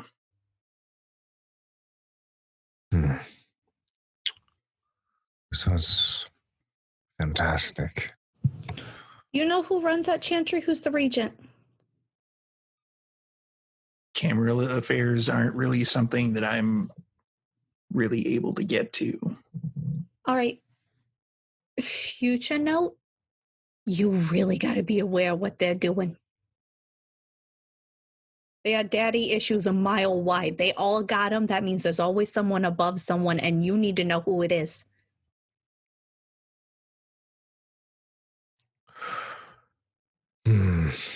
Well, what do you think, Pack? I mean, to see, has Shelly got any advice on how to get in, or maybe how to get them out? That I do know. The St. Lawrence Market is somewhat nearby. It's about 3 or 4 blocks away. Apparently, they have a secret entrance there. I've noticed a few of their underlings kind of using that as something that they can get in and out of, as opposed to, you know, the main doors of the cathedral. All right. So we go in as parishioners. Maybe Shelly could help by. I have a feeling Shelly's going to get us noticed way too quickly. Don't Well, you exactly. think? Shelly can do something to get noticed, draw some of them out, or we take them. Remember what happened the last time I tried to draw some people out? Didn't go so well for us. So maybe we don't try the distraction route. What happened to her? It's her, not us. Yes, Shelley, what are you willing to do for the Sword of Cain? I could provide a distraction, maybe. So, Shelly, you said there's 2 entrances?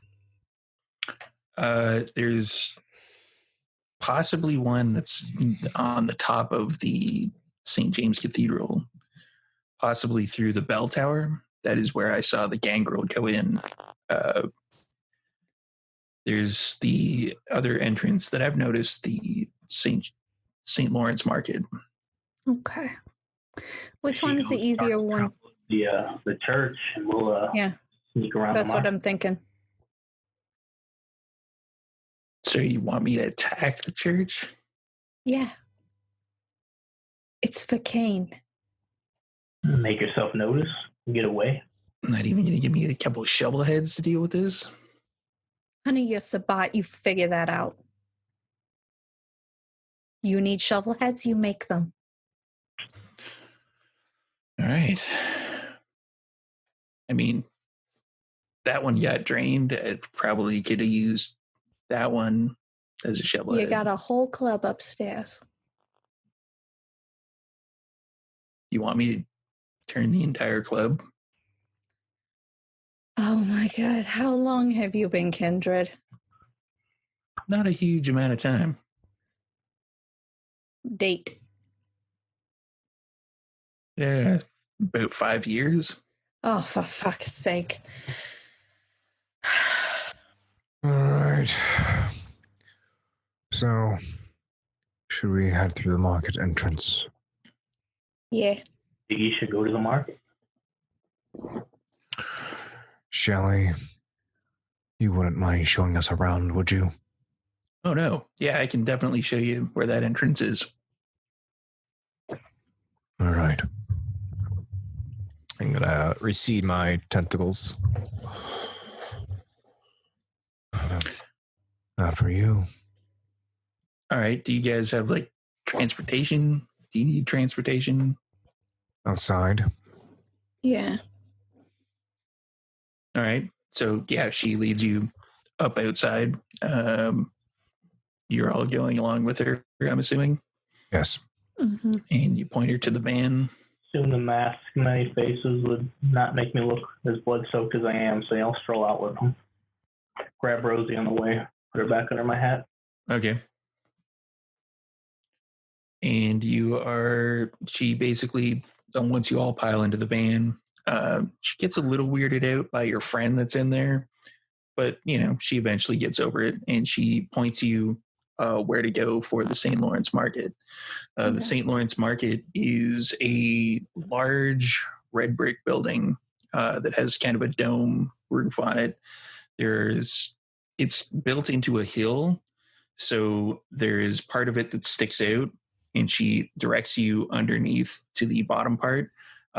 It's half of the building is kind of in that particular area. It was actually used to receive shipping containers and such, and to be basically a fish market and for selling wares fresh off the ships before it was built up even further out from where the St. Lawrence Market actually currently exists. There was, they basically dumped more and more gravel and land to that area so that it basically got pushed further and further from the coastline. And now it's kind of a relic to those particular days. And there's like farmers markets and stuff that participate during the day there. And she takes you out. Is there any preparations you guys would like to make? During the drive there, assuming Shelley's relatively close to us in the back. Yeah. I'm going to do a wits and awareness. And what I'm looking for on her person is like any sort of scarring or signs of flesh crafting. I'm looking for like mounds of flesh anywhere, like bunched up, just to make sure that she is who she says she is. Okay. All right. Roll 6 successes, messy critical. Yeah, it's easy to determine that once you get a better look at her underneath the light of the van, she kind of has little pushed back areas on her head that are kind of way too sharp of angles to be just a regular human. It looks as if she has kind of bones protruding where they shouldn't be in her cheekbones and along her jawline. It's something that you definitely would have noticed if you weren't actually actively looking for it. But she definitely looks like she's Zemisi or Zemichi or however anybody wants to say it. Doesn't really matter to me. That's just how I say it. Well, Shelley, lead the way. As you basically drive down to the lower part of the St. Lawrence Market, she kind of leads you into the building. There's a padlock and a chain along the one door, and she snaps it off rather easily. And then she opens the door and says, if you go down like 3 stalls and then turn left, you'll eventually hit a wall. And it's along that wall that we've noticed some of the Tremere people coming in and out of. You are coming with us. I thought I was supposed to provide a distraction. I thought of a better idea. You're going to come with us. All right. I like the sound of that. Please, lead us to this secret entrance. All right. And she leads the way. She's like, all right, fine. And she wanders along the pretty much the path that she had described to you. And then she comes to a wall and she's like, it's behind here somewhere. I haven't entirely been able to figure out how to open it. But yeah, it's back here. I saw this in Harry Potter once. I think we gotta take an umbrella and tap, tap, tap. I take out my crowbar and I just start smashing into the wall. Exactly like that, baby doll. Like this? Strength and brawl. Do you want to do any potence powers along with that? No, I don't think so. I think I'm just testing it out, testing the waters over here. All right, I got strength and brawl. Here we go. Let's do this, and it's 3 successes. 3 successes. All right. Yeah, a bit of the brick chips away. Sorry, I'm looking for V5. Usually I have it on my iPad, but my iPad's in the living room. So I got that. All right. And yeah, like bits of it chip away. There's a little bit of it that you can sort of see like a very, very thin ray of light coming out of. But based upon what you can tell from the outside of the building, that really shouldn't be there. Like on the other side of this wall, there should be either dirt or concrete of some kind. You find anything, baby? I think this is it. Check this out. Oh, it's a light. I'm gonna kind of feel around the area for stuff I can press. All right. Wits and awareness or investigation. Wits. Let's go awareness. Pretty much the default V5 roll. Yeah. That is a 4 successes, messy critical. 4 successes. That is, you don't really find anything. You can tell though, once you get to a certain point, that it's cold and then it's kind of warmer, and you can kind of figure out where the door actually leads. Okay, so I can feel. Leads. So I can feel a temperature change. Is that? Wait. Hey, Raph. Yes. Yeah. If there's a way to get in, he's gonna find it. Can you do that thing that your people can do, where you could into a crack? No, unfortunately, I don't have that particular skill set. Damn. While she asks that, Lullaby will do just that. I was like, "Whoa, there he goes." 2 rouse checks, I think, for that. I think so, yeah. 1 fail, 1 good, so already getting a little hungry again. And then, yeah. You hear Baxter again. Hey, where are we going? What are we doing? The pack's back there. Can I say hi to them? That'd be great. I really miss those guys. Oh, man, I mean, yeah, if you want. I mean, in a second, you'll want to see what's on the other side of this. You ate a Tremere once, right? Oh, yeah. A little anyway, gamey, but, fuck. Remove my hat. Probably eat another one here.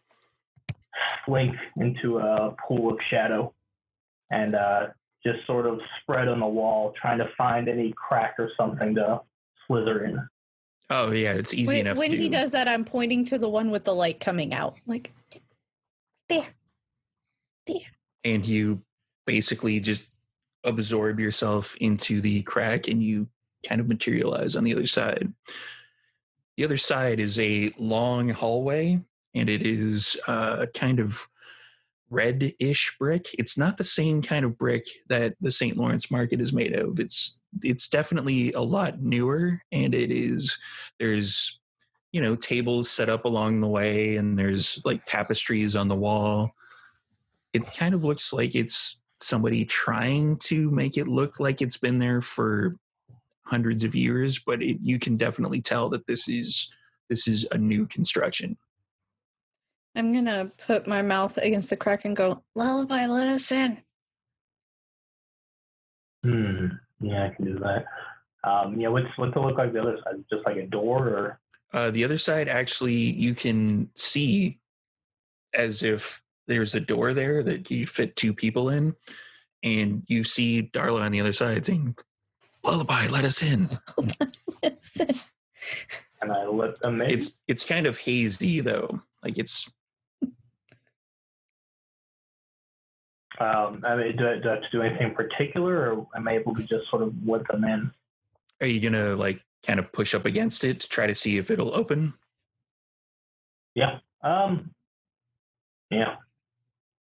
And the rest of you basically see like a hand come out of the wall of Lullabies as he's trying to like. You're like, oh, Trying it to- is like Harry Potter, just the wrong part. Yeah, I'll just step in, face coming through. Can you yank me through? I trust you. If I hit a brick wall, I hit a brick wall. Yeah, sure. No. Take Darla's hand and pull her through. Yank. X and Brawl for Dahlia. No, I'm kidding. What? Don't worry about it. Yeah, it's it's kind of the like you're getting pulled to a brick wall and you're like, I don't know about this, but then eventually Darla basically gets pulled through the brick wall. Oh yeah, no, Darla was ready to platform 9 3/4 the shit. Well, that's what I was saying, because it's like you're kind of like resistant because you're basically running up against a brick wall. Oh no, she was yeah, it's fine. hyped. She's hyped for it. She's like, yes! First time anyone's ever said they trusted me. Felt weird. Is that weird? Yeah. We're pack mates. Of course I trust you. You know what? That's right. We trust each other now. That's good. Speaking of which, assuming the others start coming through, I'm gonna pat his face just a little bit and go, I trust you. So we can step through. Mr. Boss Daddy, sir, are we I think he has to yeet you. Are we Are you going to try to walk through, Raphael? Or are we being subtle, asking them where the sword is, or we want to beat it out of them? I brought my shotgun, but I don't know if I should keep it in the case or take it out. Do you want to yeet them through first, please? Yeah, it's true. Yeah. Okay. Yeah, so the hands come through. Okay. And you guys get pulled through. It's kind of like walking through a bit of water. You were expecting to basically smash up against a brick wall, but it's definitely a weird feeling. So I believe our confrontation that's leading ahead of us, if there is one, will call for, not subtlety. Wait, whoa. Okay, Yeah. I did all this self, I did the work, you know? I did the work to get subtle. Now you're telling we're not doing that anymore? No, he's saying if they provoke us, we can go off. Sometimes you gotta be subtle until the other person breaks the subtlety, and then you can be as mean as you want. Okay, the provoking thing, somebody looks at me the wrong way, and I'm a little hazy on that, so you got to give me some kind of signal, Darla, okay? Okay, I'll give you a signal. I'll do this. That means chop chop. Okay, all right. Okay. Is Shelly through also? Shelly would have gone through as well. Yeah, she got yeeted. And what do we see in front of us? You see like a long corridor that looks like a new build, but it looks like somebody took great pains to try to make it look like an old build. Like there's so it's tables like modern vintage kind of looking. Okay. Yeah, there's tables that have like little kitsch items that you can tell aren't at all thaumaturgical, but they it's are like a new wave shop. Yeah, they're kind of meant to look that way. And there's like tapestries on the wall leading all the way down, and it is headed in the west direction. Well, I'm going to look back towards Shelly. Lead the way. I've never been here before. Oh. Well, neither have we. Okay, so why am I leading the way? Because you're the youngest. I mean, I brought friends. Want me to have them do it? I guess that does make sense. Your friends are going to call attention to us, so let's hold off on that. I mean, have you guys met you guys? You guys are going to call attention to you guys. I know, that's my favorite part. No skedaddle. All right. and she's going to go ahead as subtly as she can. But given how I've rolled dice, and tonight already, if ever there was a time for you to roll well.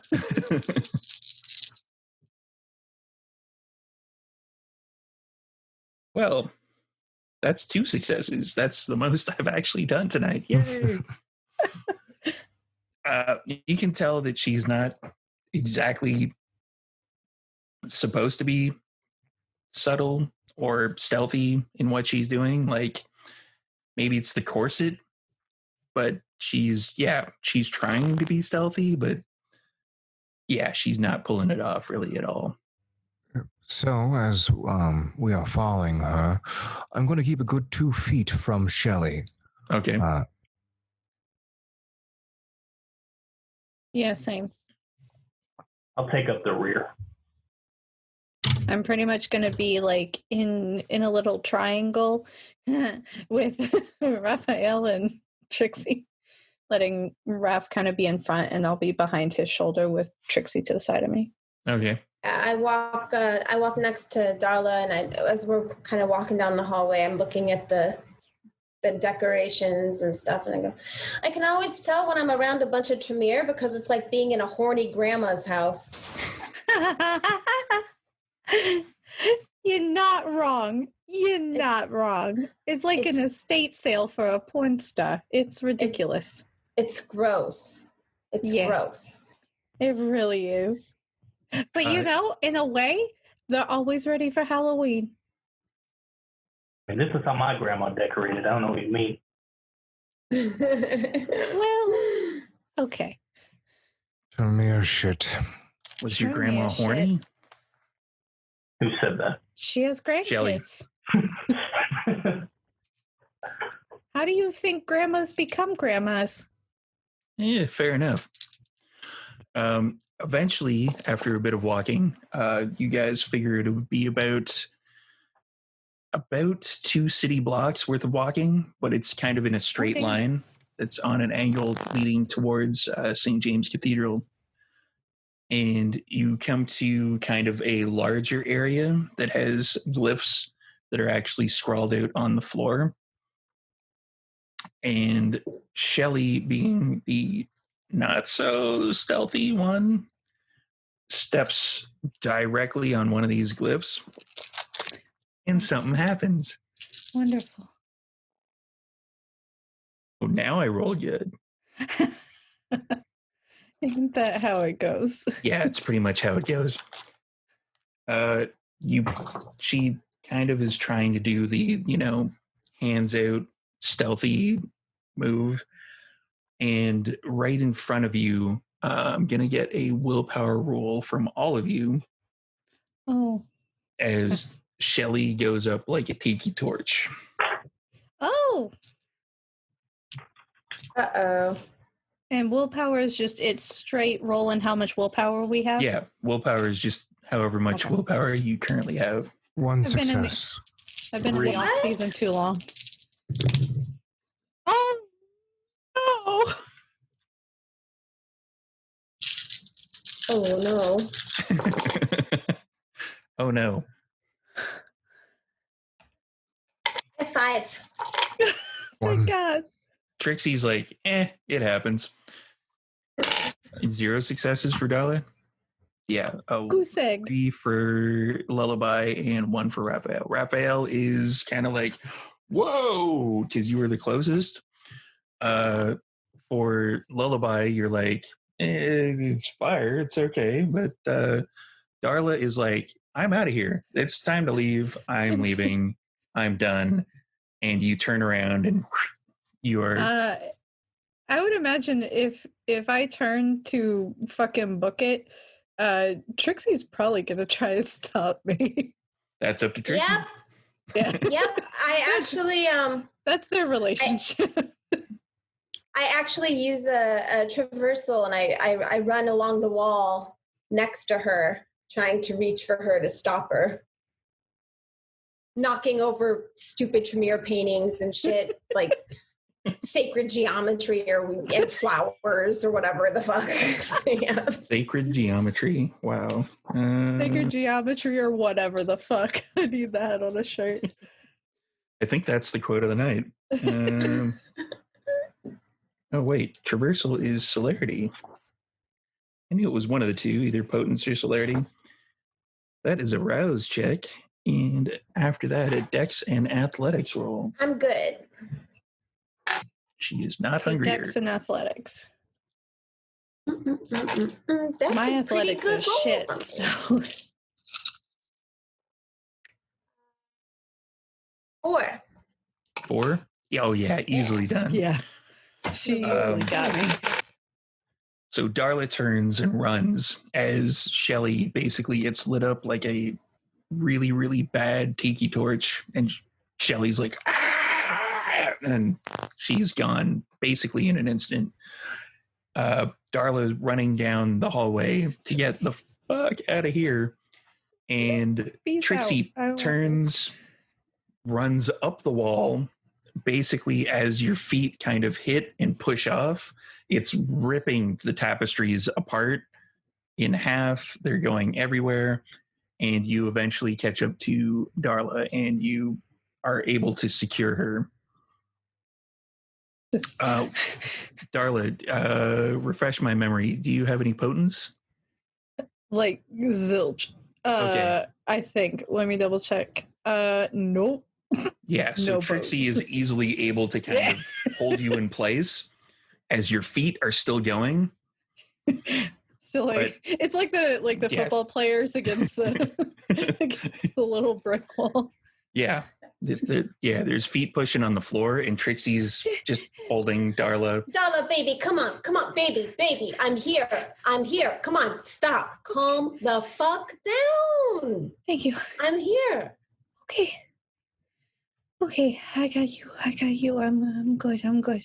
And for good. Lullaby, can I get a wits and a cult roll from you? I'm assuming this is a huge dice pool. It is 7 dice. Oh. Which are hunger. 5 successes. Oh yeah, easily. You kind of take a look because you were the one of the ones who were easily steadied against the fire, and you can tell that glyph is now spent. There's like little bits of ash. It looks like it's smudged. It looks like it kind of there was like a bomb that went off in the center of it. Take my hat off and have a moment of silence for Shelly. All right. That should be long enough. I wouldn't be surprised if there's more of these. Tremere, I would assume, up away. But I always want to protect your back door, especially when it's Latambre crawling around. So, wait, if we like, do you see any more of these on the floor?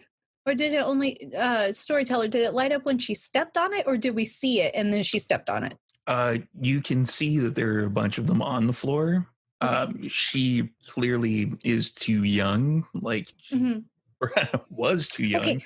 Whoops. Idea. I believe you can see these, right? Yeah. Idea.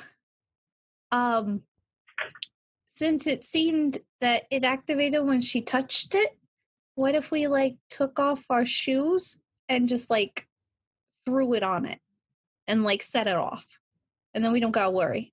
I mean, these things usually are specific to what they're trying to burn. That one is probably meant to burn one of us. Oh. How much further do we have along this path?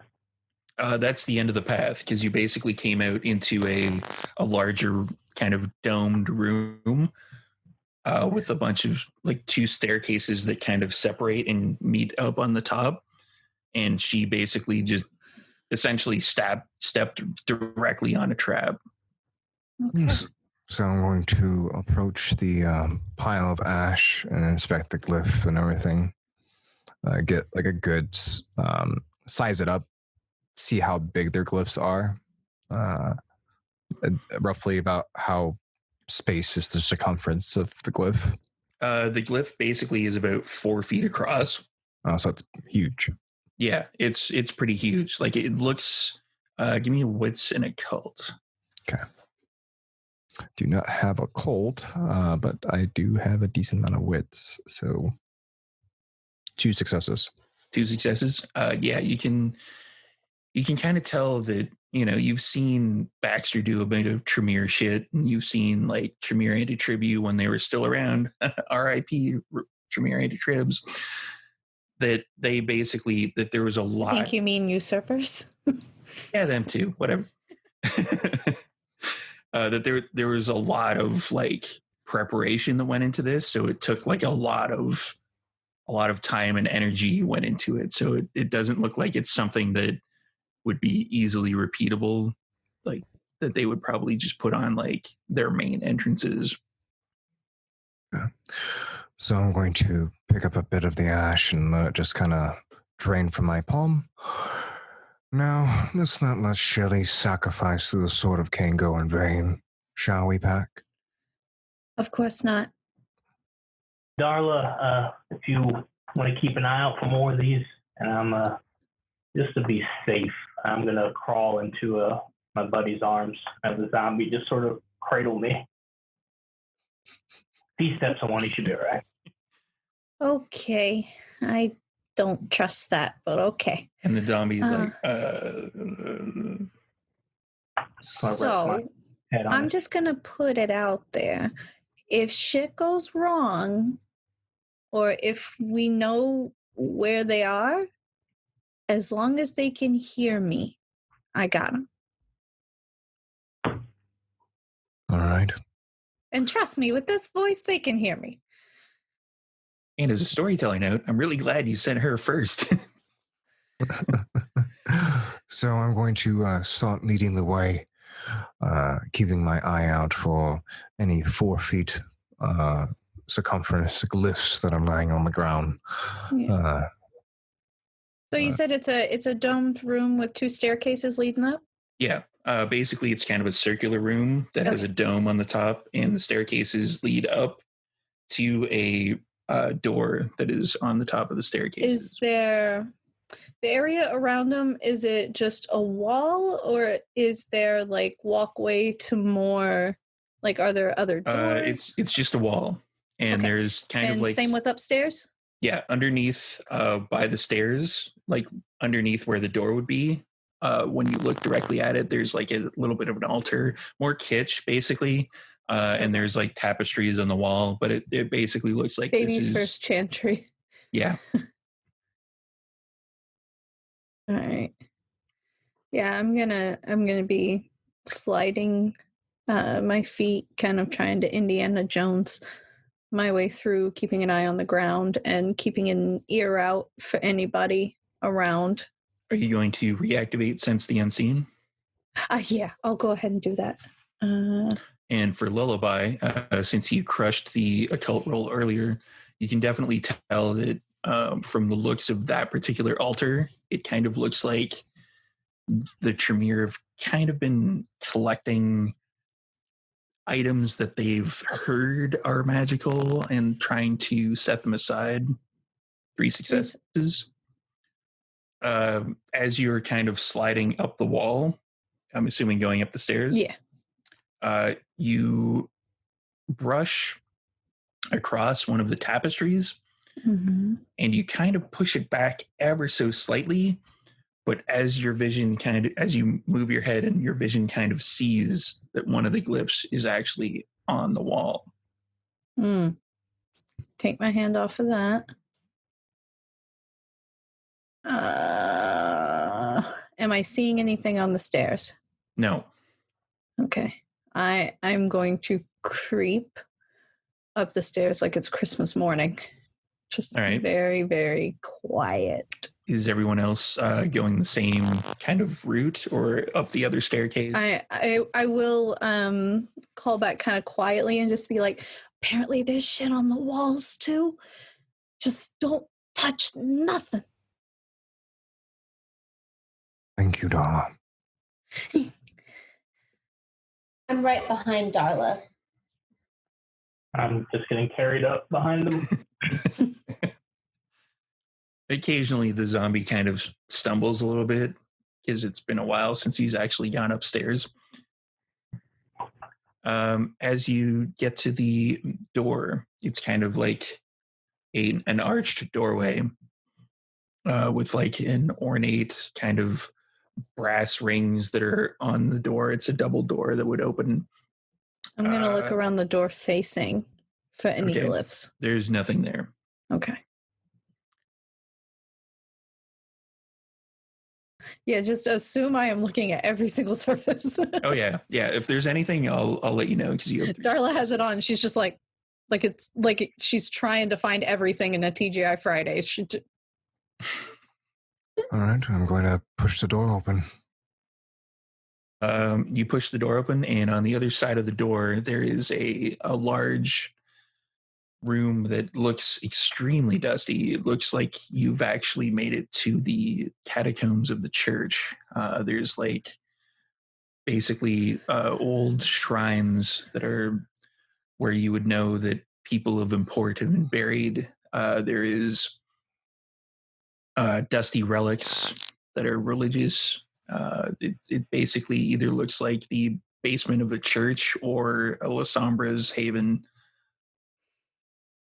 So I would like to do a wits and awareness and look for any spots that look they've been trodden. If it is as dusty as it is, some sort of footsteps, Okay. Something that's been shifted. Let's see here. 4 successes.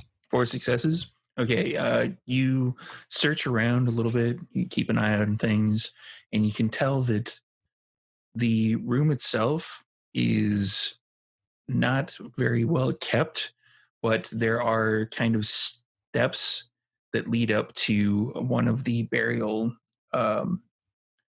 chambers, like one of the essentially catacomb coffins, and it looks as if the lid itself has been slid aside and pushed back repeatedly. All right. So I'm going to start approaching the lid. Is it ajar, or is it just laid on top? It's laid on top, but it does not look at all like it's been secured. Well, I believe whatever is underneath here is going to lead us to where we need to be. You want me to take a moment to ask around, see how many people we might be dealing with? I mean, we're sort of in my environment here. I'm sure there's lots of spirits that I could coax a question or two out of. That's if you think we have the time. If you want to go forward, I'm fine with that too. No, do your magic, priest. All right, if you insist. Oh, when I just look around, there's a lot of important, interesting people and relics here. Gonna find one. There's one nearby. Take the relic, which I assume is something important to these individuals buried.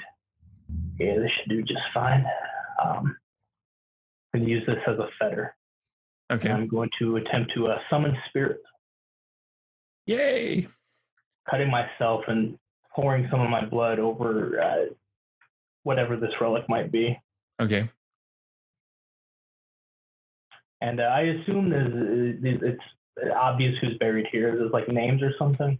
Oh yeah. This one. I will read the name and I'll roll my eyes back, covering the fetter with his blood, and calling out to this name, calling out to the spirit. This one would be Selin Emerson. Pro tip for everybody: keep that random name generator open just in case, because I did not have a name ready for that one. And I'm gonna have to do a check on this. Got that babynames.com bookmarked. Which is this one's just namegenerator.org. I just keep hitting refresh on it. Mood. 9 dice. This should go well.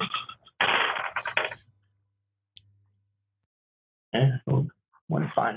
4 successes, which 4 successes. More than what I need. This is a level 1. Oh yeah. This is the you basically, the rest of you see like the spirit kind of congeal and rise up and form into that of a priest. And the priest is like, and they, wait a minute. Hello, Father. The land of the living. If I were to interrupt you. Where am I again? Of your time. I'm sure you're quite attentive in your place, and well, now look at the relic. I hate for something to happen to this, So I'll make sure that it's in its rightful spot. If you don't mind sharing what you've seen around here, specifically people who might look a little under the weather, pale and whatnot. How many of them might be wandering around these parts? You mean soulless vampires, obviously. Oh, yeah. You've seen a lot of those, Father? Moving undead, yes. There's at least, I would say 3 of them, maybe. How often do you see them? It's been getting more frequent lately. I don't know why. You do know you're dead, right, Father? Darling, yes. Not to ask a lot of confusing questions. I don't think that's a confusing question. I mean, once you've been to the other side, sometimes it is kind of confusing what's what, and if you're living or dead. I mean, I don't even know. I'm just wondering how he's seeing stuff. I mean, like when we sleep, we can't see shit. I wasn't really sleeping. I was blessing people. I was doing her, for example, and he points at Trixie. She is in need of saving. Fuck you. Fuck you. Don't you talk to my girl that way. Please, someone save my patience and ask him if he's seen a sword. Yeah, I was trying to get to that again. You want to keep these questions direct. We don't have a lot of time here. Have you seen any of them bring a blade somewhere? Oh, yeah, that blade. That looked amazing. That was great. It was about yay long, right? Yeah, they brought it. I don't know why they would bring it into this particular coffin. It doesn't make any sense to me. People do weird things down here, I'm sure. So those 3, are they there now? Yeah, well, there kind of used to be 4. One of them tried to it pulled out the blade and cut his wrist, and then he exploded. Wow, that's good to know, Father. Thank you very much. Is there anything else we need to know? I think he was trying to use it for one of your godless rituals. Speaking of, I have a pamphlet for you if you want it. It would help you. You could come by on Sundays. If you give her a pamphlet, I'm taking your hand. I mean, I'm dead, right? You can't really take my hand. That's enough. I'll take it as a fucking trophy. Put the fetter back in its place. Okay. And wiping a little bit of my blood off and trying to close the veil again. The spirit dissipates like into basically more dust, essentially. Okay. There's 3. They got the blade. Let's not cut ourselves with it on accident. Okay. Yes, let's try not to get stabbed. I have my fur. We can wrap it in the fur. All right. I'm going to start approaching the tomb again. Okay. Darla, do you see anything here? Do I? You do not.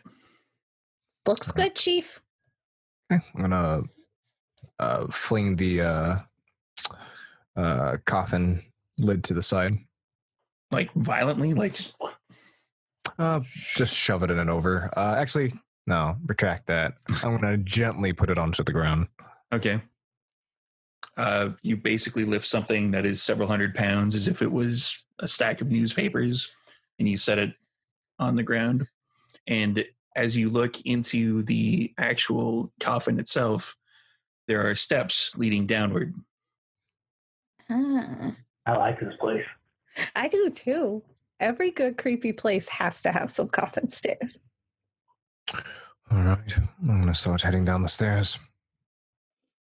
I'm going to stop him real quick, just like put my hand on his shoulder, and I'm going to lean in and look down the stairs and make sure I don't see anything.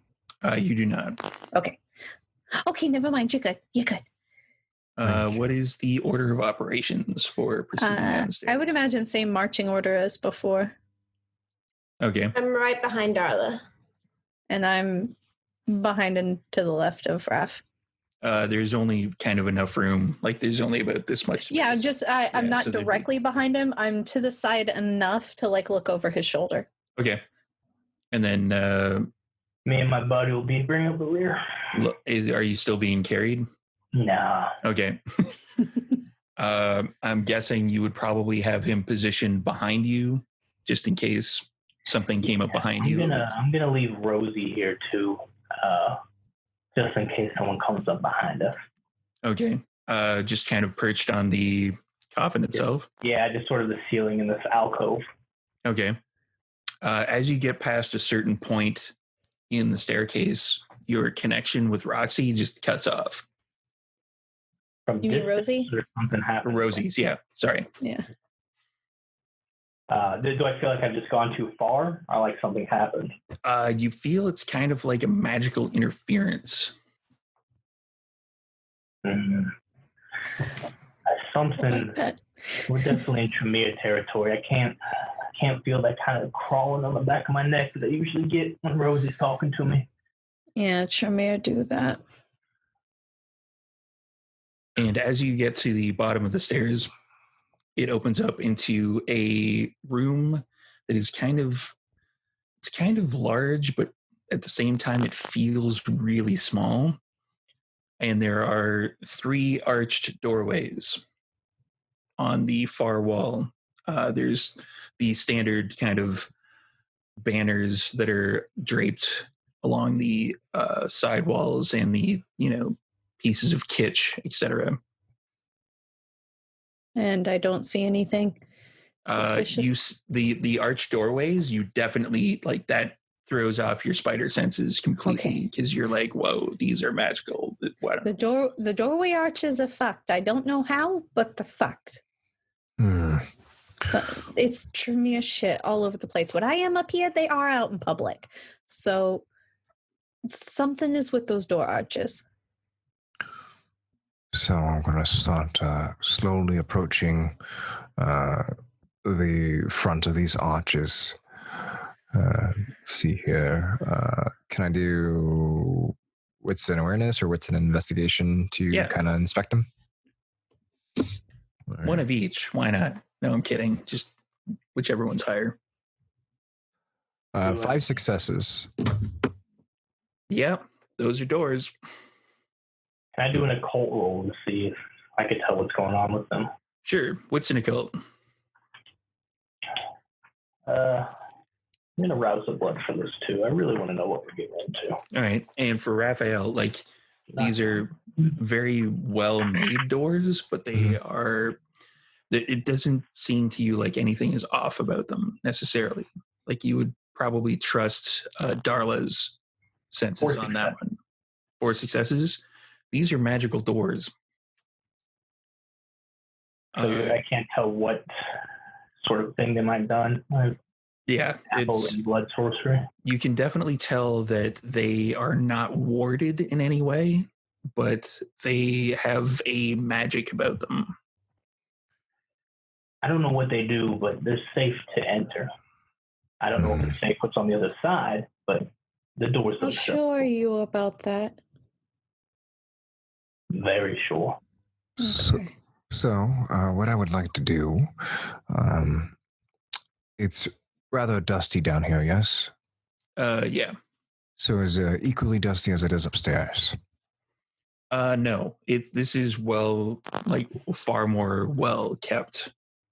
You can definitely tell. So this one's actually lived in. Upstairs is just a little more neglected. The difference that you would have been able to figure out from your 4 successes, I believe, was that this is kind of a main area for them, but upstairs was kind of intentionally kept dusty to throw off any particular sense. But if I would take my finger and rub it against the ground, if I can feel dust particles? Not in this area, no. No. Okay, so it's clean. Yeah. The kitchen tables on the side, you can tell, haven't been dusted in a while, but yeah, this place is definitely far more well kept. Yeah, it's just lived upstairs. in.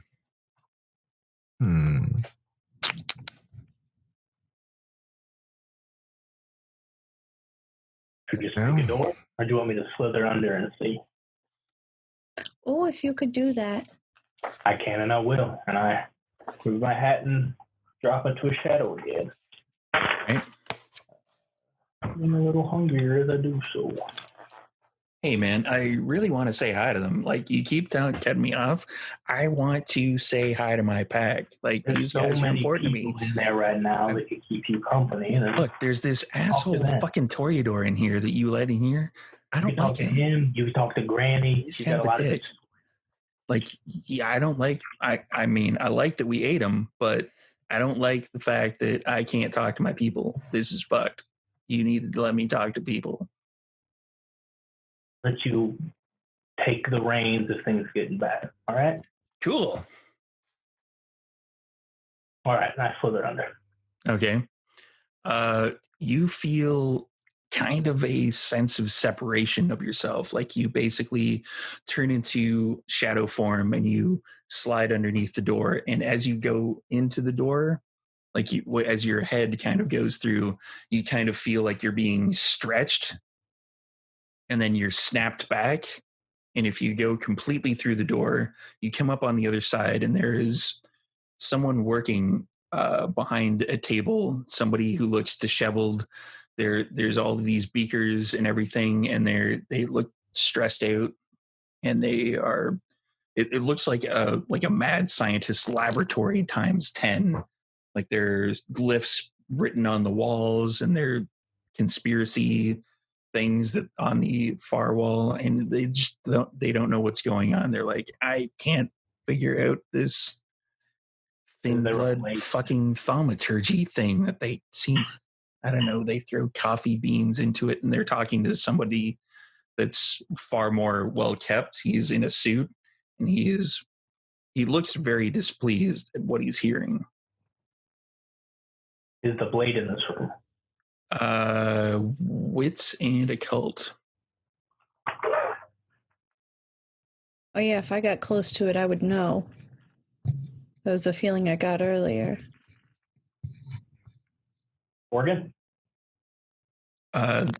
You can't see the blade anywhere that you would be able to see.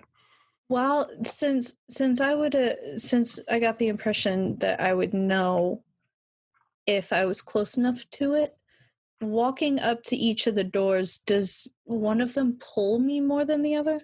No. Oh, fuck. They went that idea. It was a good idea. I will slither back out. And okay. Is there any other doors in this room, or is it just one room? So 3. The door that all of the pack is in, there's 3 doors. No, that I'm in. Oh, that you're in? Yeah, that's just the one door. Okay. So it's a dead end, this room with 2 people, no blade. Yeah, I'll slither out, and then I'm going to check into the other door. Okay. Just for reference, which door did you go through? Well, you would know which door that was for whichever had those 2 people in. And then I'll go to... So which one would that have been? That would be the one on the far right. Okay, so I'll do the next one over. Okay, the middle one. You go through that door, and same sort of feeling. You feel like you're being stretched out, and then as the elastic band, you catch up to yourself, and then you come out on, and it looks like it's the inside of a church. Like it looks as though you are in a church that is closed. It doesn't look like it's run down or anything. It just looks as if no one happens to be there at the time.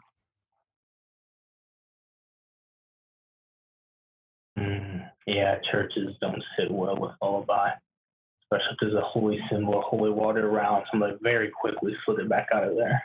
Okay. Same sort of being stretched out sensation, and you catch up to yourself. And then check the final door. Final door. You basically, same stretch out feeling. You come out and you are surrounded by statues. There's like people look like they're praying. People are kind of raised up like this. There's a crucifix statue that is on the far wall leaning up. And you can see someone basically sitting at a desk on the far side of the room, and they're flipping through like a giant tome, and it looks like they're trying to find something specific. Moving up a wall a little bit to get a view of this tome in the room. Any sign of the blade in here? Wits and occult.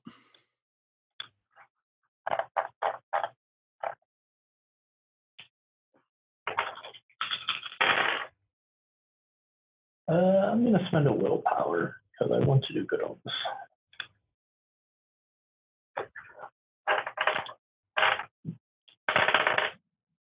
Makes it crit, so 7.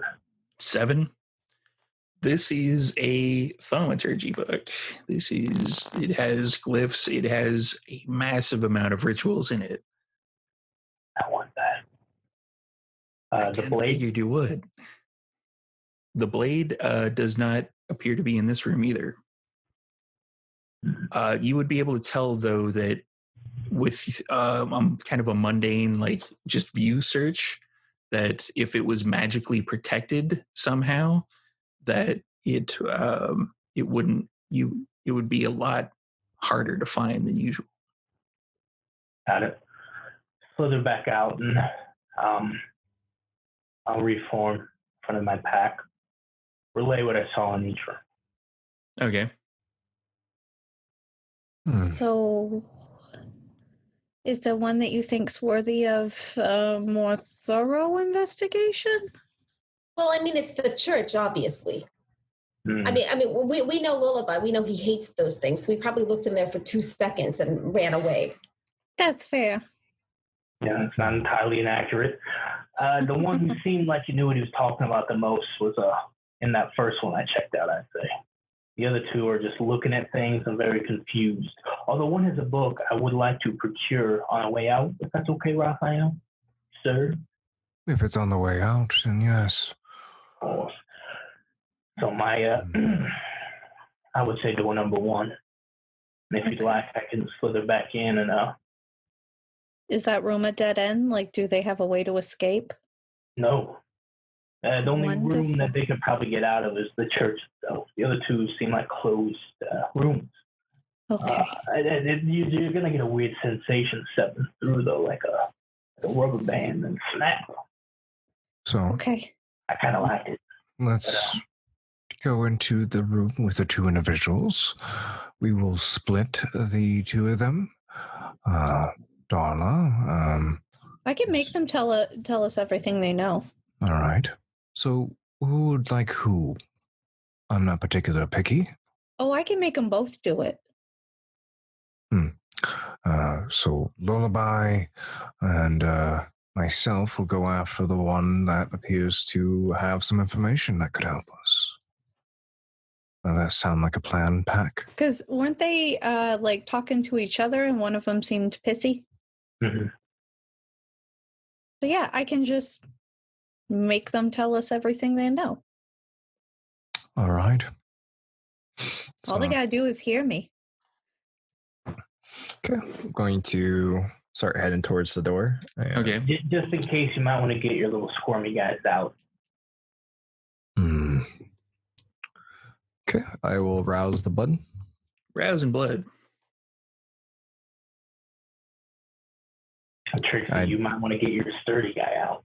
Do not get any hungrier. It's crowbar time, baby. Not quite yet, but ready it. Okay, I'm taking it out. Oh, it's 5 successes so far. I will spend another willpower point. Holy shit. All right. It's 1, 2, 3, 4, 5 with a critical. So that's 6 total. 6 total. All right. So again, 3 tentacles will accompany on you in this particular journey. Okay. All right. And I'll start heading into the door. Okay. Do you push it slowly, fling it open? Like how would you proceed? I will activate Shadow Cloak, and I will do it slowly. Just like let it go open. Yeah. So Shadow Cloak, that's just a free, and it allows me to add 2 dice to stealth rolls. okay. Let's see here. So 2 successes on that. Okay. So you're just gonna let it open slowly? Yeah, I'm just gonna kind of let it open slowly. Okay. So as the door basically starts to open, you can see what Lullaby described on the other side, the 2 gentlemen. And the one of them is still frazzled and being like, I don't know what those fucking Duskborn do. They like put coffee grounds and shit into like dirt, and then they rub it on their testicles or whatever, and then poof, you got disciplines. I don't know what the fuck's going on. And the other guy is standing there like this, and he looks over as he sees the door open. He goes, "Good, you're here." Grapple. And then that's when you guys come in. I am going to go in, and using Irresistible Voice, I am going to use Compel, which is my Charisma and Dominate versus their Intelligence and Resolve. Yay! Oh yeah, they're vampires. I forgot they get hungry. Apparently, they get really hungry. Oh, I gotta count.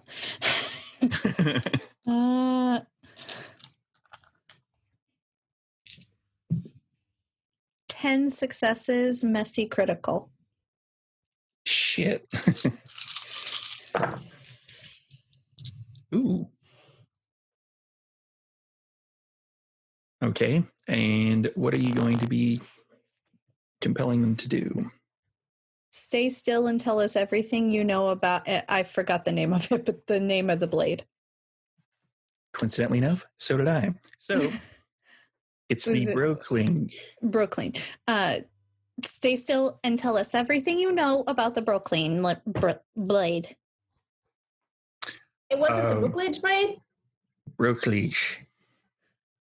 The Brokling blade. Stay still and tell us everything you know about the Brokling blade. The one is basically just stops dead, the one that was frazzled.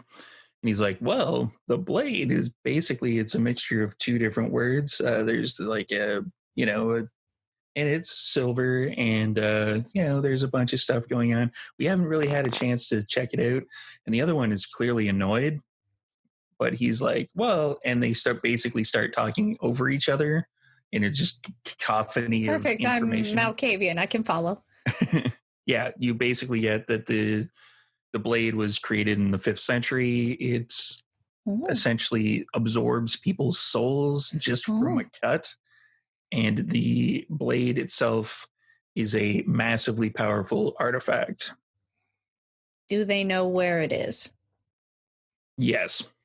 So that would have been part of the tell me everything you know. Yeah, and the blade is, they describe it as basically being in a room that's full of statues. It's in a thaumaturgically created safe. Okay. I'm relaying all this back to them in case they're not catching it. I'm just like following 2 conversations going, okay, it's in a room with statues. Thaumaturgy shit. Yeah. It's for everybody else. It's like a cacophony of like a wave upon wave of information, and 2 people talking over each other at once. But if you listen, just feeding it back. Yeah. Translation point. So where is it at in the room? Oh, in it's a safe. Thaumaturgical safe. And the code for the safe? Oh, there isn't one. You kind of need my hand in order to do it. Interesting. And they kind of shake it off a little bit, and then they're like, oh, shit. Grapple. Yes. As he's the one behind the particular table or the one that looks annoyed at life? The one that looks annoyed at life. Okay. But shouldn't we grapple the one that said it takes his hand to get into it? Yeah. That's the annoyed one. And as you're doing that, he's raising his hand to fire off something.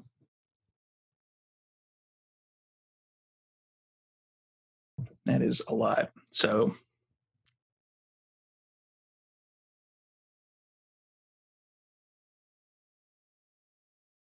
you were grappling? Yeah. At With the same time? Yeah, tentacles. Okay. All right. Let's do some rolls for that. First tentacle is 5 successes. They also get, I believe, my potence for damage. They get half your potence rounded up, I believe. Yep. And my potence also, is for them helping me, I want to throw rationalize on it so that they think they did that of their own free will. Okay. Yeah, this would basically have been a reaction to having people show up. Like they just spouted off the information and then they kind of snapped out of it. Oh yeah, I'm just covering our ass on them telling us everything. Okay, so 5 successes and my potence is at 3. Let's see here. 7 successes on the second tentacle with a critical. And then the third tentacle is 5 successes. Okay. So 5, 7, 5.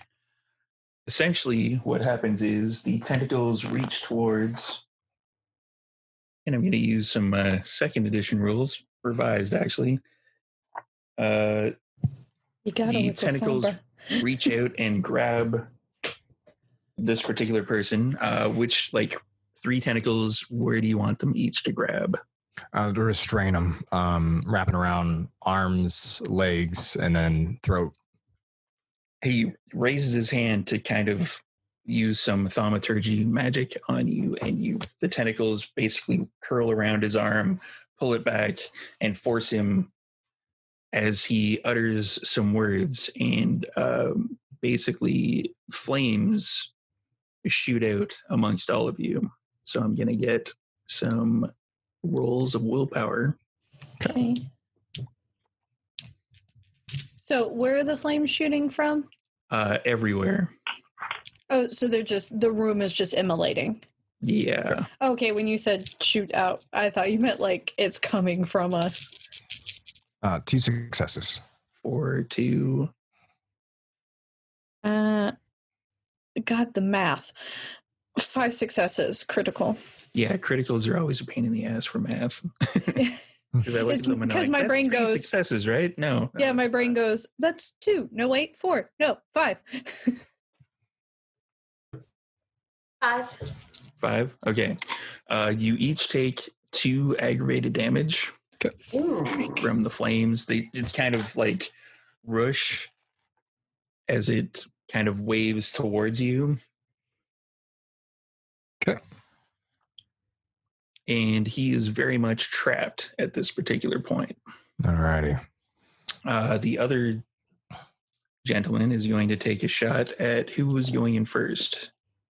I walk through first. You walk through first? All right. Yeah. He's going to reach out his hand and force it towards you as a bolt of lightning arcs from his hand into you, and you take another 2 aggravated damage. Okay. All right. Let's see here. As they're doing this, I would like to activate Dread Gaze. Okay. To get them to stop. I get hungrier. And this is my charisma and presence. Oh, thank God. Okay.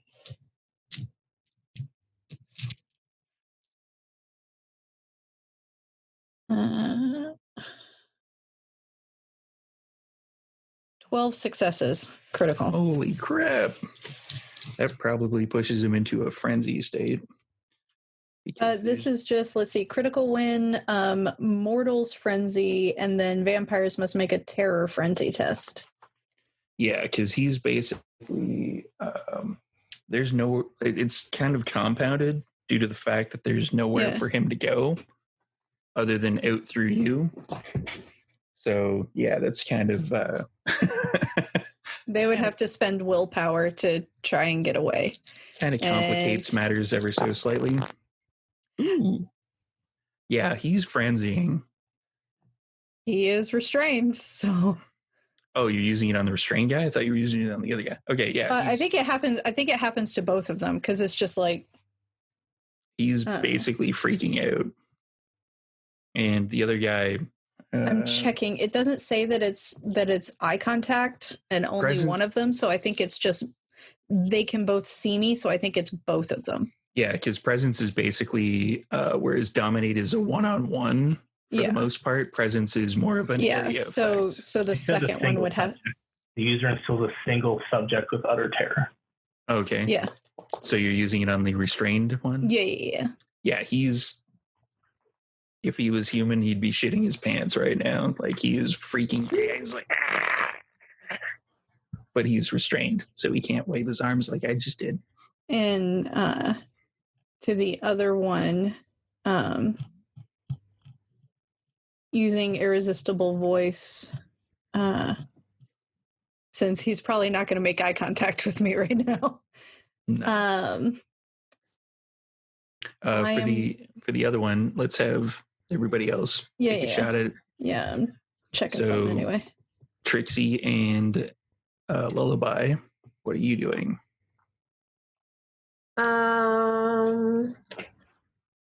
I am going to use.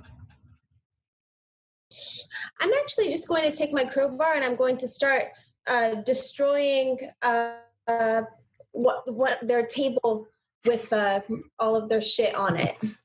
Okay. There is the one that is still unrestrained, though. He shot a lightning bolt at Raphael. Oh, then I will. I'm going to throw my crowbar at his head. Alrighty. Dex and I want to say firearms, but that's going to be melee.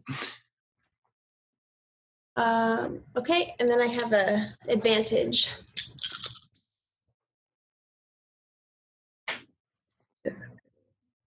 Four successes. Mm-hmm. Yeah, you hit him with a crowbar. He would probably kind of flinch a little bit and attempt to dodge, but you hit him like right solidly in the head with the crowbar, and he's kind of knocked back. Then I'm going to run right at him. Alrighty. And Lullaby, what are you doing during this particular hitting crowbar in the head situation? Lullaby is just going to keep standing back by the door, patting off the fire that messed up his coat a little bit, and pull out a key. The feather I have I got that 2-for-1 at that workplace accident, and I was able to trap a poltergeist in this. This is her apartment key from her first apartment that she got with her lover. And I'll whisper into the key, if you don't want me to swallow this thing, you're going to take out all that anger you have right now on him. I'm going to point to him and stick the poltergeist on her. Him. All right. Which they have a brawl pool of 7, and they do 9.5 superficial with a +2 damage mod. So do you want me to roll it, or do you want to roll it? Yeah, I'll take it. Yep. You probably should have taken it. Basically, the poltergeist manifests and is kind of the epitome of anger, rushes forward through the table past the crowbar that is about to hit him in the head and just claws at him. And you see kind of the hand fades out as the claws come down his face and rake across him as he's leaning back from getting hit in the head from the crowbar. You know, it's just sort of nodding at this, and I'll take my knife and give it to the zombie. Oh, we need that one's hand. So that'll be for next time. He'll start shambling over to him. Okay. Raphael. Yes. So I have the individual that we don't need. You have wrapped up the individual that you do need. Okay. Yeah, we need the guy's hand that you have. All right. So, does it look like my grapple has caused him harm? No. It's just holding him right now, unless you want it to actually do harm. Yes, I want to start squeezing till I notice that his eyes are starting to flutter. Okay. All right. Darla's into it. So 2 successes on the first one, 3 successes on the second one, and 5 successes on the third one. And I'm just squeezing. I want to see his eyes start to flutter. I'm assuming you're going to hold off before you basically pop him like a zip. Yeah. Okay. Yeah. You definitely see, like, after the first 2, he's starting to, like, crush in a bit more because you're essentially just crushing the life out of him. Mm-hmm.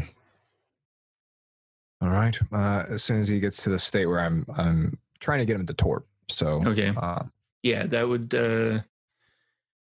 would basically push him to torpor with with everything crushing him, because he only has like 5 health.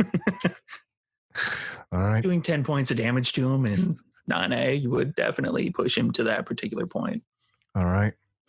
As soon as he's taken care of, I'll bring him in closer. Please, back if you could. The useless one. Dispose of him. Speaking of the useless one, he's basically really kind of fucked up right now. And it is Darla's turn to dispose of the useless one. So, using Irresistible Voice and Terminal Decree, I am going to compel just my charisma with my dominate.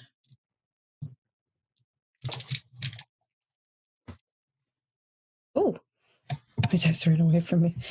That's going to be 4, 5, 7 successes with some criticals in there.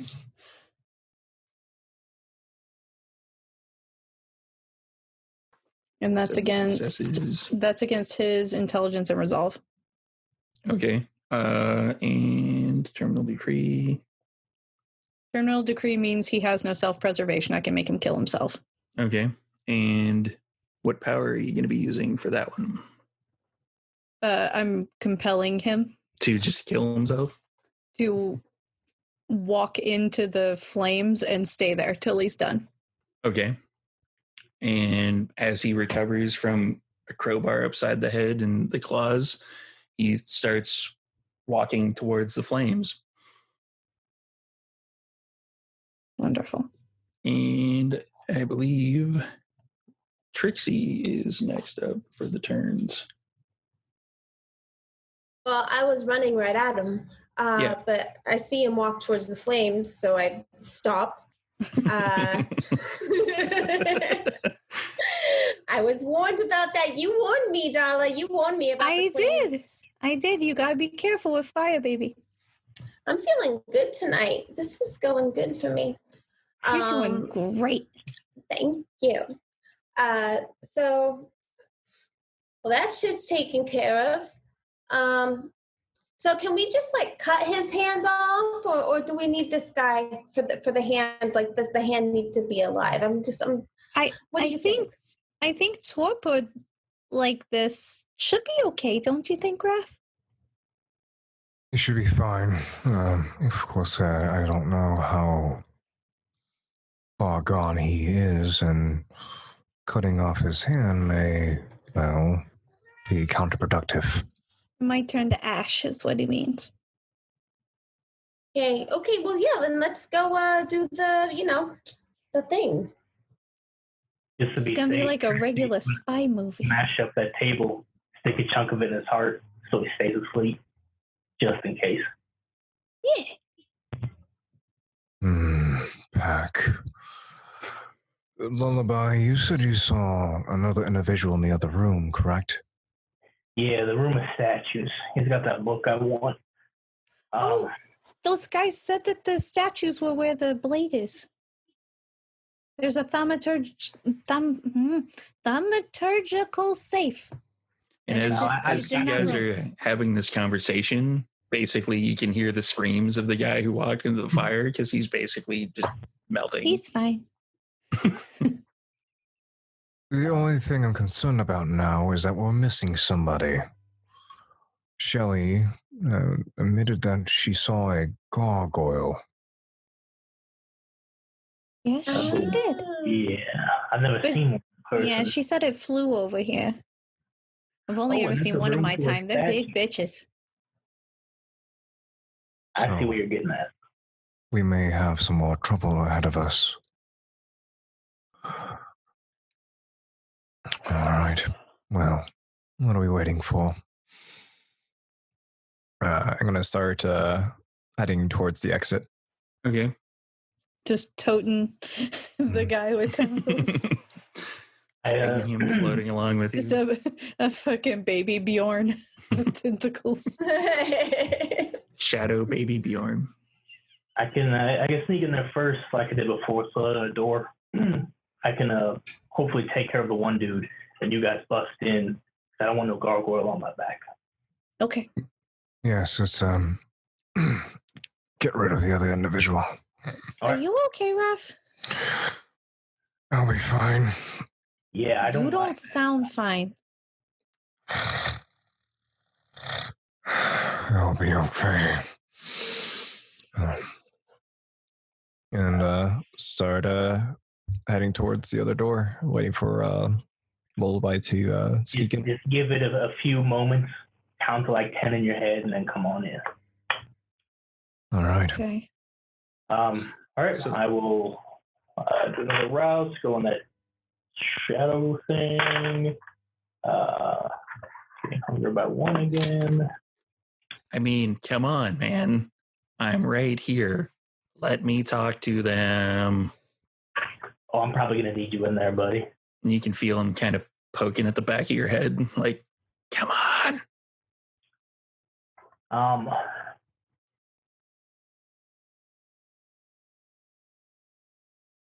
I am going to...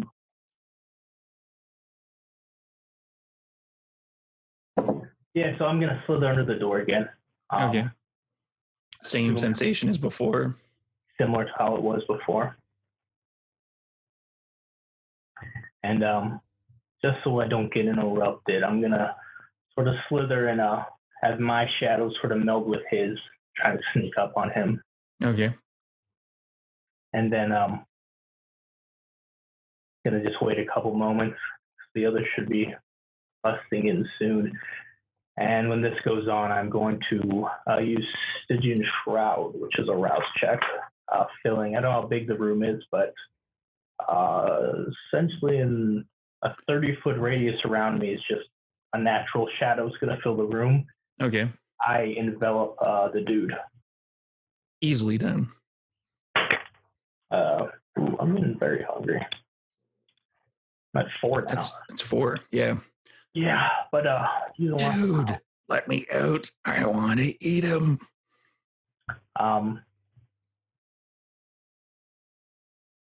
Yeah, I think I'll actually do just that. While this room's full of darkness, I've sort of enveloped him. I guess I'll come out of my form, and I'm going to use Host Spirit. Assuming we still have Baxter's spirit in me, I'm going to let him take the reins and start He's in there somewhere. Lullaby's not the best of this stuff on his own, but Baxter's What is your brawl ability? It will be +2 with this. Yeah, that's what I was going to say too. But yeah, just add the +2. Okay. All hunger die. I'm going to rouse the blood. No. Yeah. The rouse didn't put me at 5, so I'm going to add 1 dice to these. Wow. It's 400. You're not the next storyteller. Calm down. 4 successes or a bestial failure. Probably a bit of both. All right. So yeah, you latch onto him, and essentially you enter a frenzy state as you start draining this poor unfortunate bastard. And I'm assuming the rest of the coterie comes busting through. What order? Yeah, I tried to wait a few seconds, so I sort of timed this with them kicking in the door. Yeah. What order would you guys have been going in? I would imagine Raph isn't first since you have your tentacles, baby Bjorn. Yeah. I'll go first. I'm going to have my hand on Trixie's back right behind her. Right. So the Stygian Shroud does not cover the entire room. It covers about half of the room. As Trixie comes in, holy fuck. Trixie, you feel a sharp pain in your chest. I swear to God. As basically you feel a sharp pain sticking through you as an entire kind of essentially small tree of wood gets stuck through you. And it is more than enough to drop you into torpor. And the rest of you, as you come basically stumbling through because Trixie essentially was in the way, you see an arm sticking out of the wall that is made almost entirely of stone. And it is holding essentially kind of a spear that is sticking out of Trixie's chest, and it pulls her in. With my hand on her back, would that have gone through my hand as well? That probably would have gone through your arm as well. But as the pulling in happens... Like I had my hand flat on her back, so would it have gone through my hand? Yeah. Okay. You take 2 points of damage for that. Okay. When she gets yanked in, like, since you said spear, that's why I'm thinking, is it like a fletched arrowhead that it's going to pull me to? No. Okay. It's basically, just going to rip out of my hand. It kind of snaps off. Like there's a bit of it sticking through your hand as you're going through a massive amount of pain. And Trixie, I need to frenzy check because of what just happened.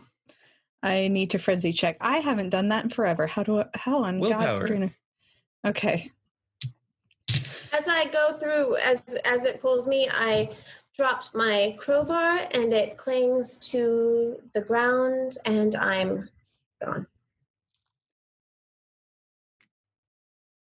One success. One success. You barely hold it together. I'm going to start screaming and trying to run towards the wall, hitting the wall, trying to get through. There seems to be nothing there. For sake of microphone, I'm not going to scream it, but I'm going to be screaming back to Raphael. Like, they took her. Calm down. Do I feel the vinculum break at all? No. The vinculum is just as strong. Does that work through torpor? For torpor, you wouldn't feel like your vinculum breaks. Okay. Once it's basically final death is when it would. Okay, break. So it's final like death a blood is what bond. breaks it. Yeah. Yeah. Darla's just beating her hands raw. Get that stupid fucking blade. Lullaby. Start walking into the room. Lullaby is not home right now. If you'd like to leave a message, please dial 1-800-SAMD1. Yeah, you hear him like ripping and chewing at this poor unfortunate bastard who's basically just going to get diablerized. Complete silence. It'll just be like this black void. Yeah, the shroud makes it silent, so we can't hear anything. So you just see this black shadow void just...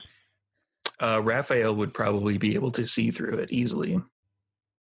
Yeah. Being a La Sombra and all. La Sombra can see through Oblivion if you have Oblivion sight. I do not have Oblivion sight. Oh, no! In that case, you see a shroud. All right. What Lullaby hears is, yeah! Lullaby. Are you in there? Lullaby, they took Trixie. Lullaby. And I'm How going. long am I drinking this guy? Put up a fight. What's going on inside the shroud? He's not. You caught him completely and utterly by surprise. Like, not only would the surprise kind of give him a negative dice pool, but you bit into him, and it's like the kiss kicks in, and he's like, ah, and then he's like, ah, and then he's dead. Was this Kindred, I presume? Yeah. Okay. That was a Tremere that you're probably not going to get too much of a bonus from. All right. After assuming I'd eventually come down after draining him, Baxter draining him, whoever's told right now. Everybody takes a turn. Yeah, eventually the shadow would sort of be pulled back into a Lullaby's form, sort of going back into his hat. And for Darla, you look with your eyes, they're still supernaturally attuned. You see along the wall, there's kind of a shadow, and then it eventually disappears. And if you look behind where Lullaby and the now falling apart Kindred were, you can see behind the desk, right up over Lullaby's right shoulder, there is something that looks like it's kind of square in shape. Oh. I think. Sorry. I think that's the safe. Oh, yeah. Okay, good. Yeah. Where's Trixie? They took her. Some fucker torpedoed her through the wall and they took her. We'll find her. She's still alive. Coming out of the walls now? I'm going to step towards the center of the room a little bit. Hey, you have the hands. You know where the safe is. I'm just going to start flipping through the book, see if I could figure out something that maybe helps me figure out what the hell took her and if there's a way to get her back. Wits and occult. Well, they do their thing. It'll probably take me a few moments, I assume. And you're walking over to the square shape in the wall. Okay. And what do I see as far as the square shape?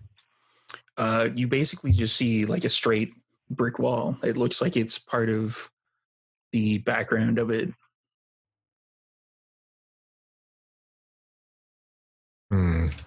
Well, I'm going to take my tentacles and turn this individual into a puppet, and I'm going to take his hand and trace it along the walls. Kind of push it up and trace it around.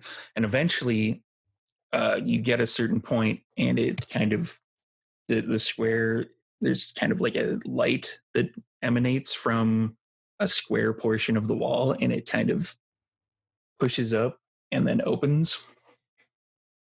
And inside, you see the blade amongst a few other items. There is a skull that is kind of ornately, like, it looks like it's completely and utterly polished, like somebody has taken years upon years of just making sure that this is in perfect shape. And it is a skull that has a third eye socket. And there is another dagger, and there is a small notebook about yay big that it looks leather bound, and it looks like it's locked. So, do I see the blade that's been described? Oh yeah. Darla definitely is like, that's it. That's it. Well, I'm going to loosen one of my tentacles from the kindred I have grappled, and I want to try to slink one of my tentacles towards the dagger. Okay. And pick it up. It's easy enough to do. Yeah, it just wraps around it, and it easily comes out of the, because it's on like sort of a holder, so that it can stay in kind of like a display. Okay. I'm going to take the dagger and the tentacle and drive it through the Kindred skull that I'm holding. All right. You hear an amazing, like, even though he's in torpor, you hear kind of like an ethereal, otherworldly scream as light emanates from his eyes and from his mouth and from his ears, and it just sort of emanates, and then it goes into the blade. The blade itself lights up and then disappears. The light itself disappears, not the blade, because that'd be weird. And then the Kindred basically falls to ash. All right. I will turn towards my pack. I'm going to I don't have it on because it's summertime. So I'm going to take off my fur and wrap the blade with it. Kind of secure it. They said there's another dagger in there? There is another, yeah. And pick that up with my tentacle and slither my other tentacle into the skull and out the other socket and kind of bring it close to observe it. Okay. It is an amazing piece. You're not entirely sure where it's from or why it's there or why it has 3 eye sockets. I used a willpower and still only got 2 successes on my wits occult. I assume I'm not really getting answers of what the hell happened. You're thinking it's a gargoyle. And I don't know much about them or how they operate or what these things are, but this book will probably have answers. I don't know. There's nothing I can figure out right now. I need some time. I don't know if she's got time, though. She doesn't. We have to get her back as fast as we can. Yes, we leave no one behind. And Donna, I actually have a better idea than your fur. Let me see that dagger. Okay, I'm gonna grab one of my tentacles and grab it by the handle, and I'm gonna lead the pack out of the room. Okay. Let's go get Trixie back. And it's at that point we're going to cut off this particular episode. All right.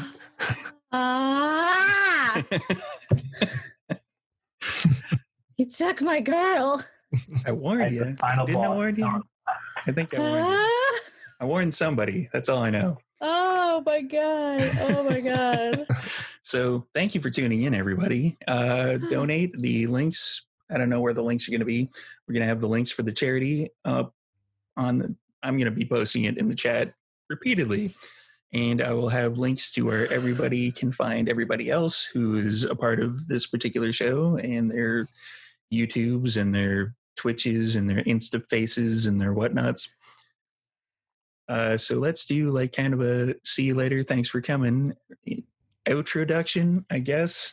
Intro, outro, I don't know. Then, next time, our very own Shane Easton is going to be taking the reins. That's true. And it had absolutely nothing to do with her disappearing during this episode. Or if I'm talking to you while you're eating. I believe your first time storytelling? Oh my gosh, it's your first time. This is going to be amazing. Mm-hmm. This is going to be amazing. Mm-hmm. Your first time storytelling will be to a bunch of storytellers who are rescuing you. I'm terrified. Oh, don't be terrified. Oh, don't worry about it. I have to make a character for that because I accidentally killed the last one in the last episode. Whoops. Yep, and hopefully, I'm hoping I can bring a special surprise guest too. You can bring several special surprise guests if you want. I'm going to start with one because it is my first time storytelling. So we'll see how that goes.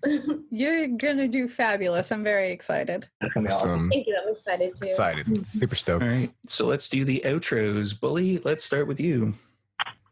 Yeah, Bully, still storyteller for Table Goth. We're on a long vampire hiatus, but we're dabbling some other things. About to get back into vampire and some good society with Shane and some other stuff.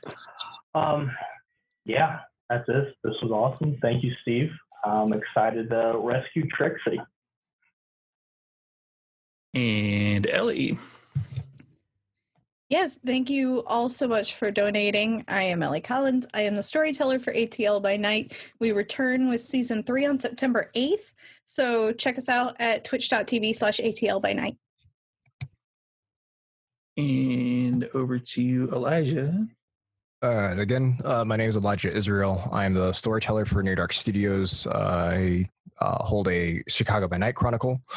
We also have a Death Attack D&D 5e campaign that I played Kaz the Drow. So you can catch us over at Near Dark Studios. And if you heard a cat meowing, I'm sorry. My cat hid in my room and came out of the darkness. The summer cat. So. Oh, man. The La Bamba cat. All right. The La Bamba cat. And Shane. So, I'm Shane. Sorry, I scarfed down a taco really quick. That's why we love you. Put in torpor, I needed a taco. Whatever. I am doing a one-on-one immersive show called Out There that ends at the end of this month, at the end of August. And then a short film that I recently wrote and created with my friend Benji is opening at a festival, and we'll be doing a few more rounds, hopefully at different festivals. And you can see me on Denver by Night, LA by Night, and soon The Good Society. And that's it. And I'm Storyteller Steve. If you haven't figured out how to get here by now, then I can't help you. Obviously, it's in Vancouver by Night. We're going to have all the links and such. We are returning with the Vampires on the 29th of August. That'll be going into season 2. And I may have some surprise guests lined up for that. Possibly, who knows? On the, what day is it today? I don't even know. On the 22nd of August, we are finishing up our werewolf campaign. So show up to that. And we are going to be having a big battle. So yeah, thank you everybody for donating. It's super appreciated. And thank you for attending. This is me saying see you later, along with everybody else. Bye. Help me get my girl back. We should do the next one live where it's like they can add successes and stuff to donate. I'd be down for that. And take a drink every time I cry. Yeah. Thank you, everybody. Have a good night. Night. Bye-bye.